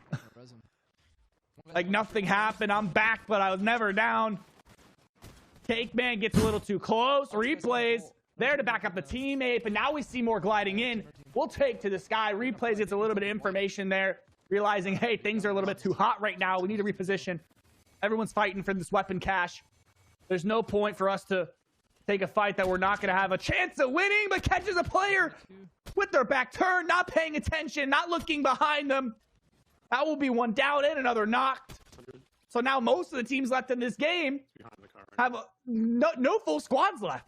I don't think there's a single one. That squad definitely is not a full squad, but they need to finish the job. Replay's getting jumped upon with a shotgun and hits the quick scope to say bye-bye. He doesn't care. And why would he? If he's hitting shots like this, who cares what weapon you approach him with? And now you look at it. 4 players left. I think it might be 2 teams. They see a bird taken to the sky. Now diving down. They'll be stuck. Now with the lightning bolt, they have to hit the shot, and they do. I know there's more down below, just holding the right hand, but they will charge forward. This leaves Replays and Cake Man, both players. Low HP. Need to make something happen. Cake Man down and out, leaving Replays a solo once again. He has those 5 shockwaves. Tries to get out, but the shockwave doesn't go off. Leaves Replays alone and vulnerable, and they will finish the game with a 2nd place end. There's no way to look at it. They have to run it back. Bassett couldn't have been closer, and it couldn't hurt anymore. I'm gonna let the audience take a breath. I'm gonna let myself take a breath, and we're gonna let those guys take a breath as well. We're gonna pop them in here for an interview, but that game's full of bugs. It is, man. Gentlemen. One elim away. Ow. You were so close. That's crazy. Wow. I don't know if you guys caught that, but I just died to a bug with a shockwave. Yeah. I tossed it on the ground. My character did the animation, but it didn't fall out of my inventory. I saw you throw it in that last second, and the car moves, but then you don't go anywhere either. Yeah, literally, that would have been it. You had 5 of them as well. Like, literally everything you needed to win that game. It just stings. Yeah, it happens. It happens. It's all good. We got it either way. You know what? It just shows we just hit that game. We can get it done easily. So I was about to say, you did it also with Cake Man down for like what 10 minutes of that thing. Like it was literally you were just solo. You were playing out. Props where it's due though as well. Cake Man, we were worried. We were talking about oh he's not gonna have a full loadout here. It might be a bit uncomfortable. He's got to get back into the game. You got back in off of the respawn and almost immediately hit a like cross court headshot. Like it was absurd. almost on cue. Look, I would say that a loss like that's gonna maybe dissuade you guys a little bit, bring down the confidence. Based on the way that we're talking right now, it doesn't seem like you guys are at all lacking confidence. Are we still just as prepared? Still just ready to go? Oh, for sure. Ready to go. Yeah. You got it. Yes, sir. Right? Hey, let's not waste any more time, guys. You go and get back into this game. It might be the last of the day. We'll see if you can get it done. Good luck to you two. Thank you. Thanks. Oh, man. Bass, the last game possibly of the day. They've been so close. A top 5 finish. Snipers only. A top 2 finish. Snipers only. Almost 20 eliminations in both games. On track to win before things went south. I think they can do it. They just need a little bit of luck on their side. Just the smallest amount. They need everything on their side right now, my guy. They need literally everything to go their way. They've done literally everything they can. 20 eliminations, not enough. Solo clutches to bring your teammate back in when there's only 10 players left. Not enough. I don't know what it's going to take, Ben. I cannot fathom what they need to do here in order to get this win. But the reality stands, they need to. We're at half an hour left here in this challenge. If they can't get it done, that's a CPU we unfortunately don't get to give away. And I think all of you guys at home want that CPU. We want to give it to you guys as well. But they got to win this one. We got to see it. Now we're moving. And you could hear replays running through the events of that game out loud, trying to make sense of what just happened. It might be a 2nd place finish, but it was still an incredible showing. These two have put the puzzle pieces together and have picked themselves up a rocky start. 2 victory royales back to back, a 5th and a 2nd. These two have nowhere to go but up. and pull out the win to close the day. Is this, correct me if I'm wrong, this is a new drop spot, isn't it? Is this, Nope, same one. Grand Is the same? Glacier. Okay. I wasn't sure. I was looking at this when I was going, it feels similar, but I feel like they haven't dropped here before. I've seen them rotate through, but if it is the same drop spot, all right, same strategy intact, still doing the same stuff as before. Oh yeah, you're absolutely correct. This is the same drop spot. And the same CPU that they've been trying to get to every single time. Sniper in hand, again, it's a good start. And I really have not been that concerned about the starts as much as we have been in prior games here, mainly because they are dropping in a little bit more of a remote location. Yes, there are other players around them, but it wasn't nearly as contested as when they were going for the Cerberus medallion. But I still do believe that they're going to have to be very careful here. If this beginning game does get too hot and gets a little too aggressive for them, I'd prefer them dip out here. They do not have the time to waste anymore. I think it's really about playing safer and smarter than their opponents at this point. Yeah, for sure. They'll have to make everything happen. As Replays is saying, this could be last game of the night. They have to get it done. You want the game in our eyes? Thank you. They're looking to try and close the show. I'm trying to fill the air, but it's so interesting to hear Replay's inner thought processes. That here's some shots in the distance. Maybe a team contesting on the Grand Glacier. They haven't had anyone yet, which I think has been a big part to their success. Because having this off-spawn space to just breathe has been so important. It really is. They just need to, again, getting that confidence back is going to be so key for them. And if they get into positions where they're feeling a little bit too uncomfortable, a little bit too close proximity with their opponents, anything like that can just be enough to throw them off their game. We need them in full form here, and I think they understand why. Again, this has not been a poor day for them by any stretch. They got to 5 out of the 6 challenges and only 2 wins alone. So, I mean, look, they're feeling confident. They're feeling good. It's just this 6th challenge which has caused them so many problems, so many top 5 finishes that they just can't seem to capitalize upon. Again, it's one of these things where it just feels like the stars too aligned for this challenge to go right. We heard it from Replays. He's done this challenge before. He's won this challenge before. The issue is, usually when you're winning that challenge, you've got all the time in the world. They've got a set time frame, and it's a time frame with only 30 minutes left in it. They got to get this one done. They've done so many challenges up until this point, but this is the one we all said was going to be the hardest. And they're working like clockwork. A well-oiled machine, straight off the spawn, 2 snipers in hand, straight to Reckless Railways to start trying to rack up some of these eliminations. Replays dialing in the aim, just taking some shots. Want to just scare him a little bit before he takes them out there. He will find one. I'm wondering if he's going to switch up his scopes like he did last game as well. He started off without having a scope on one of his snipers, then very quickly switched over to putting the same 4x scope onto the sniper that was previously unequipped. This time, he does seem to have another hollow scope on this one, so maybe he'll keep this. Again, I understand the strategy. Like you said, familiarity, comfortability with weapons that you have in your hand, but considering how many times they've had to now get forced into these close engagements, it might make sense to at least keep one weapon with a close scope on it. Now Replays is taking a lot of damage. Identifying another team is back into the mix now. Cakeman low HP, taking pressure from above. Has that right hand covered, but again, they're starting to break down a lot of this building here. Bananas are starting to get dished out, and some minis as well, so Replays will have no more heals in their inventory. Just pre-frying the bush just a little bit. Trying to see if we can connect on something to make that clutch play. But again, they know they're located just to their north. They're trying to find them there. Replays, great job finding the trackers there.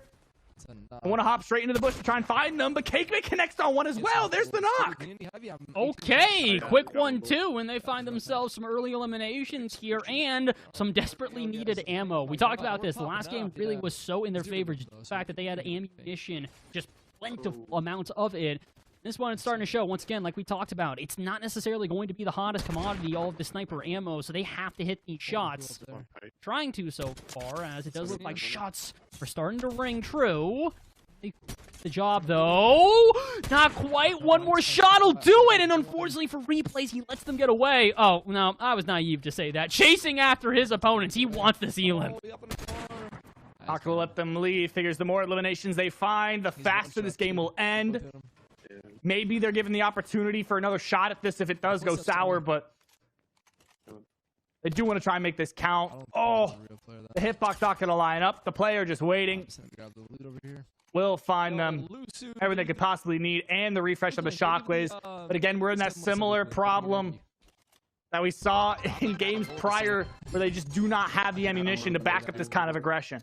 The good thing is they're at least finding some ammo. Back up to, well, 7 isn't... Okay, 5. Never mind. It's even less than I thought initially. All right, well, not exactly the way that they wanted to play this one out, but look, you'll take what you can get at this point. You need to make sure that you are at least doing the most here to get ammo, to get eliminations, to just do whatever to put yourself in the right foot forward, as, like we mentioned, it's going to be the final game of the day.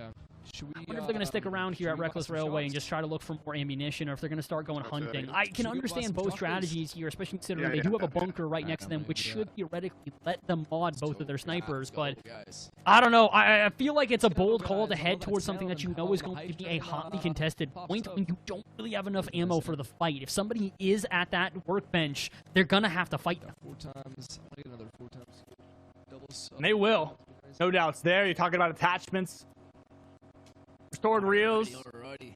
We'll give them the opportunity to try and find some of these fights around some angles, but maybe they're not even going to try and go for it this time. Yeah, they're just going to drive on through. Leave it for somebody else. I mean, if they're trying to play time here and really focus on getting the victory royale, they can wait for Island, go up and claim it, and then just use the weapon workbench there, and in the time being, just try and play out placement just a little bit.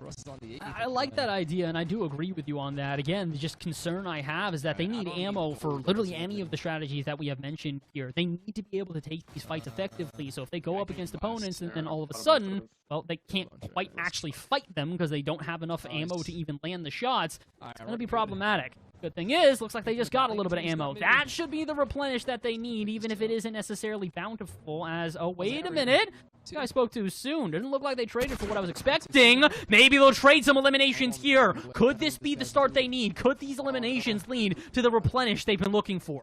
Replay spots the player out in the field, and both players landing that body shot to send them down.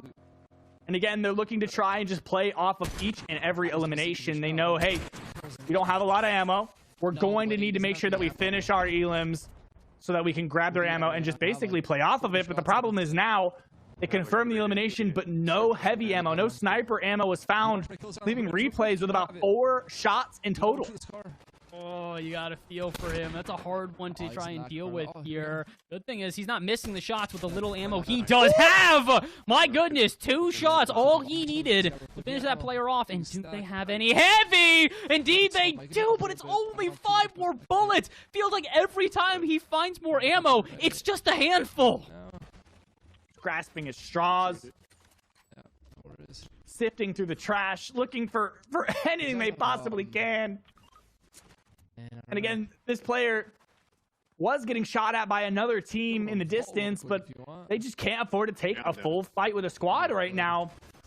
And they can look to try and go through some of these old POIs, but they risk getting ambushed. So they're opting to prioritize taking some of these fights from mid to long range. And again, now they have a full team in front of them. Cakeman initiating this fight. Knocks 1. Replays has a flank now, trying to get some shots onto them if they're standing still. The Replays is taking a lot of damage here. Underestimated the opponents. The 2 will sit there. Replays lands the headshot. Looking to try and find the shots onto the rest of the 2 left in this one. Cakeman going for a little bit of a pickaxe. And they'll find all of those elims. I'm going to count that one. I know a couple of you at home are coming to go, that's not a sniper. Come on now. He pickaxed him. There's no way you're going to discredit him on that.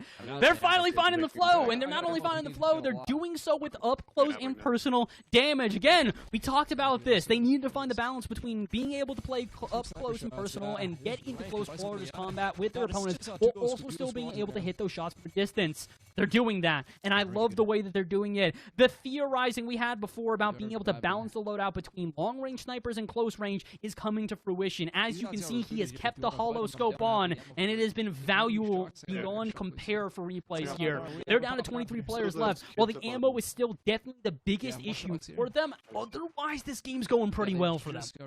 Now he is driving away. Pieces starting to come together. They have 11 eliminations in this game, and they're trying to predict what's going on. 2 cars, 1 car coming their way, but the double shots and the headshot snipe through the windshield. For ammo? Not going to cause any problems for them. That player dropping a mythic DMR. Begs the question, where's the medallion? And there's Replays finding the footsteps close by, and this player is putting up a little bit more of a fight than who they went toe-to-toe against just moments ago. Cakeman will find one on that player. But again, now we have to realize there are teammates close by. And not only are their teammates close by, but again, the ever-looming issue for them is the fact that they need to hit these shots. Back under 10, it's been a minute since we saw him at this low ammo. Oh my goodness! Speaking of low ammo, did he hit that? Am I seeing that correctly? I did not think that shot would land, and I'm gonna be honest, I don't think Cakeman did either, but it does enough to at least scare away their opponents and give them a chance now to look for more ammo. Please tell me this person has some on them, and there's the refresh. Just a little bit more will be split right to the teammate, but it's enough to put up a fight against a full team if need be. Cakeman needs to try and find a big pot, maybe throw that last splash. It's going to be imperative to their success that they stay healthy for all these engagements with so many players trying to cause problems. And again, now we're breaking into that danger zone, right? 12 players remain. This lobby is dropping fast, so you have to think, who else is in this game? I'm hoping that they just take a second here and loot through this compound. There's got to be more ammo for them in here. As much as I believe that, 10 apiece is good, it's better than what we've seen thus far, it is not enough in my mind for them to guarantee be able to take these fights. They don't seem to care, though. They're charging out the building. They're charging other players. They'd rather get the ammo through eliminations, and I can't blame them. Look at this! A couple go down, one more snipe, and that'll be enough! Another team wipe, more ammo back in their hands, and every time we think to count them out, they prove why we can't.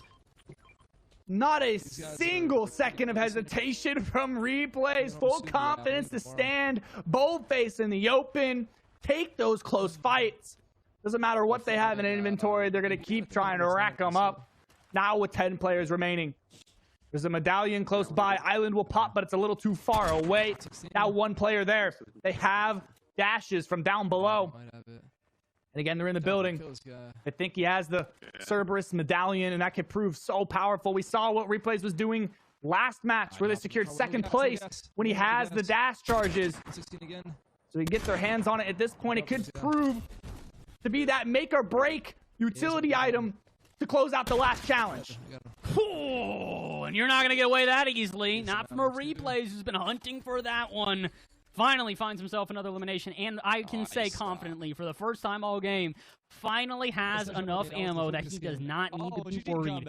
30 between the two should be enough with every shot hitting over 100. You have to imagine this is the loadout, this is the setup, this is the position they've been looking for all game long. Just on the edge of zone here, they can camp it out in the building they have found, or they can hit more shots. Replays not missing a beat, immediately headhunting, looking for another.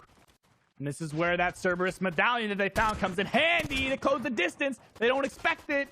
And Replay's just toying with the enemies. Give him the respect. He says, no way. I don't blame him on that one. Once you recognize that your opponent's nervous, once you recognize your opponent isn't exactly the same proficiency as you, the only thing you have to do is get the elimination. Doesn't matter how you do it, because you know it'll benefit you, especially now that he's got even more ammo. A great loadout to work with, and with only 10 players total in this lobby, all they got to do is wipe out 2 other squads. They could be full squads, it could be a couple of stragglers here or there, we don't know, but the reality remains. They need to drop a 20 bomb this game, they're 2 away, and if they can, they win this, they finish the challenges, and we're giving away a CPU. And they will move towards this dead side of zone, back behind restored reels, which they have already cleared, so they know there shouldn't be anyone in the immediate vicinity. This is the opportunity to try and come up and behind some of these teams that are rotating in on the back end of things. And they can see these visual audio going off. They know, okay, there's a team fighting in front. Let's try and look for an angle. They could have their back turned. And now they're spotting them out. They move up the hill. They see the wings coming through. Cakeman also right there, hand in hand. Both players want to try and close out the day on a high note. They're trying their best. For those that are wondering what we're talking about with the challenges, a reminder again, those are the 6 that were proposed by Intel today for Intel Gaming Week. Those are the 5 that they have knocked down. Win a game, earn 20 eliminations as a duo, down an enemy using a vehicle, eliminate or down a player with a no-scope, and win a game with blue, green, and gray weapons only. The only one left is this sniper-only challenge, and they're making quick work of it. I think that's another 20 elimination game for them. All they need to do is win this one, and they're going 6 for 6. I can't see. I don't know how many eliminations they got. How many players are left? It's not many. That's for sure. We were just down to about 10, and it took out a full team, and now it's just a 2v2 situation. To close the show, they have 19 eliminations. They have medallions. They don't want us to waste any time. 1 body shot. Now looking for 2. They're trading back and forth. Wait, is the team they're going up against going for snipers only as well? But they're just better. Replays and Cake Man ending the day right at the top of the mountain, sticking out the final challenge. You couldn't have asked for anything else. Hitting the 20 bomb on their final elimination of the day. Hitting the final challenge on their final elimination of the day. Hitting their final win of the day on their final game of the day. And doing it against another player that's doing a sniper-only challenge. You gotta say, the stars did not only align here, they shine brightest on our 2 players in Cake Man and Replays. Congratulations to the both of them. And, well, guess what else? Congratulations to you guys at home. Guess who's walking away with an i7 Intel processor? Ben, all we gotta do is wait. We gotta roll it. We gotta find out who it is. But I gotta say, it feels good. We get the giveaway that we wanted. Hey, and it's not just any CPU. i7 14700K. That is an absolute beast of a CPU. Going home to one of you at home, can guarantee it will help you hit more shots. I'm kidding. I'm totally kidding. You need to make sure you put the time in like Replays and Cake Man. Come on now. But we can go ahead and recap the day just a little bit. These guys knocked out some pretty crazy challenges throughout these games. They won a game. They won a game with snipers only. They won with blue, green, and gray weapons only. They got a 20 elimination game as a duo. They downed an enemy using a vehicle, and they eliminated a player with a sniper no scope. These are no small feats. I don't know if there's many players that could have accomplished all of these tasks in such a small time frame, but they still got it done. I cannot commend them more. Not only for the fact that they were able to get this done, not only for the fact that we were able to give away so much cool stuff to these people watching at home, but again, they did it when the pressure was at the highest. They knew if they did not win this game, they were not going to get another chance. There would not be another attempt at this sniper-only challenge. And they didn't care. They played it out. They played it confidently. Again, we thought maybe they'd get into a little bit of a turtle strategy. They did not. Aggressive till the end. A strategy that worked at the start and a strategy that finished the day off strong. So why don't we ask them about it? We've got Cake Man. We've got Phase Replays. Gentlemen, congratulations. You did it. You hit the buzzer beater. You sent somebody home with an Intel CPU. Let's go. Congratulations to all the winners. That was amazing. That was fun. What did you guys think about those final moments, right? I mean, at the end there, did I see it right? It seemed like the Chun-Li scene, were they also doing snipers only in that lobby? They might have been. I don't know. They might have been. I didn't even realize I was the last player. So that caught me out the guard. Did you guys notice also that that elimination was for 20 flat? You guys hit a 20 bomb on your final game of the day. No, I did not know that. Wow. Yeah. Amazing. Look at that. Snipers only, too. Two games of 20 bombs, snipers only. The amount of things that, stars align for the end there, you guys did everything that you could have possibly to give these lovely people at home as much giveaways as we can. And, man, I gotta say, not only are you guys awesome for doing that, props to you guys for sticking it out, man. I mean, again, after going through 5 challenges in 2 games, there's easily a world where you guys tilt out and go, we're going to be able to get this one done on the day. But calm, cool, and collected the entire final game. I got to give it to both of you guys. You were hitting your shots. You were playing well. And I got to also say, Cake Man, I'm seeing you get aggressive. We saw Replays aggressive in the day, but you started diving on people without a second thought, man. Props to you on that. Thanks. Love it. That's my kind of play style too. So I loved it. Cake Man, you were rocking the no-scope sniper for a lot of that last game, it seemed like. And you were hitting some crazy shots. Definitely not my choice if I can avoid it. I'd like to have a scope on my weapon. I mean, is that just a preference by you? Or did you just say, you know what, that's all I get my hands on? I mean, why not? I kind of like it because it kind of acts like a shotgun in some sort of way. So okay. Yeah, just like true. Okay. Yeah. Okay. Up close, Respect. mainly, so. Okay. Hey, look, it's doing 116 per shot. I can understand you calling it a shotgun. Ain't no problems there. And apparently no problems for you guys throughout the day. Again, congratulations to you guys on getting the challenges done here for Intel Gaming Week. Congratulations to the both of you guys for, coming back and showing you got the skills, you got the abilities. Before we end out on the day, you guys want to give out any shout-outs? Anybody you want to mention, for people that are tuning into the stream here? Yeah, I was just going to say, shout out to the viewers for tuning in. Like, that was amazing. And congratulations to all the winners for the giveaways. And thank you guys. Thank you, Intel, for having us here. Absolutely. It was amazing. Cake Man? Yeah, thanks for Intel and, everybody who came out. It was great, yeah. Awesome. Yeah. Well, gentlemen, enjoy the rest of your Sunday. Thank you so much for spending the time with us, spending the time with Intel, and spending the time with these lovely people at home. We'll let you go. Once again, congratulations. You guys are 6 for 6. You won the challenges. You're able to complete Intel Gaming Week. Congrats. Thanks. Thank you guys for having us. Absolutely. Of course. All right. Bye-bye. These guys. All right. What a night, Bass. What a night, man. We saw some incredible Fortnite action throughout the course of games, and we do have our final giveaway of the night to announce, Bass. I don't know if you're drum rolling right now, but it is time to show the final winner of the day. Absolutely incredible. And here are the winners for the day. Let's go ahead and recap who actually took home some swag bags and stuff throughout the night, right? Brandon, BZK, Shiraz Wahid, Chris Garcia, Sean A. Harris, Great T.O., and the Intel CPU winner from completing all of the challenges on the day, Eric Lee. Congratulations for taking home the grand prize for tonight on that Intel CPU, that i7-14700K. What a beast. Congratulations. My guy is walking away with basically a component for a supercomputer. He's ready to take on the world. Like you said, maybe it'll even help him hit a couple more shots when he's playing Fortnite himself. Whatever you end up doing with it, it is yours entirely. Eric, congratulations on being our final winner of the day.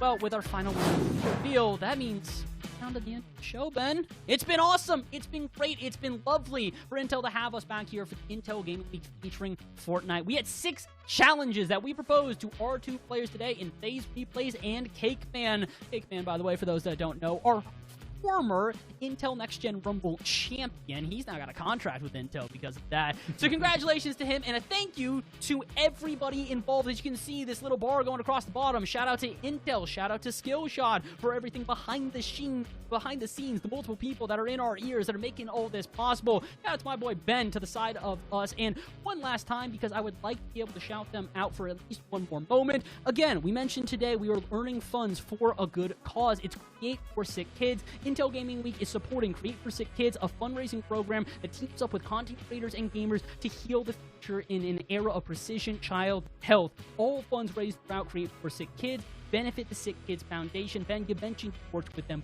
before, and if you guys would like to help them as well, there should be a link that was going to chat before. All donations are greatly appreciated. And last but not least, we're reminding you guys about what really all of this is about. Again, we've also got the 14th gen gaming, these new Intel processors, as we mentioned before, game without compromise on the latest 14th gen Intel Core processors with optimized performance and new features that let you play harder and work smarter. I think that's the full preamble, the full, what it do. Ben, any final words before we head on out for the day? It's been an absolute blast, man. Cake Man to Replays. Thank you guys for giving everyone at home such a show. Thank you to Intel Canada for bringing us out again. I love getting to watch these competitions. The crew over here is so great. And I hope you guys enjoyed this show. Thank you so much. Well, I can personally say I enjoyed the show. We really do hope that you guys at home loved it as well. We would love to see you guys next time we're here on the channel, but that will not be today. We hope you enjoyed the rest of your Sunday. This has been the Intel Gaming Week featuring Fortnite. And this has been the end of the show. We'll see you guys next time. Have a great rest of your Sunday.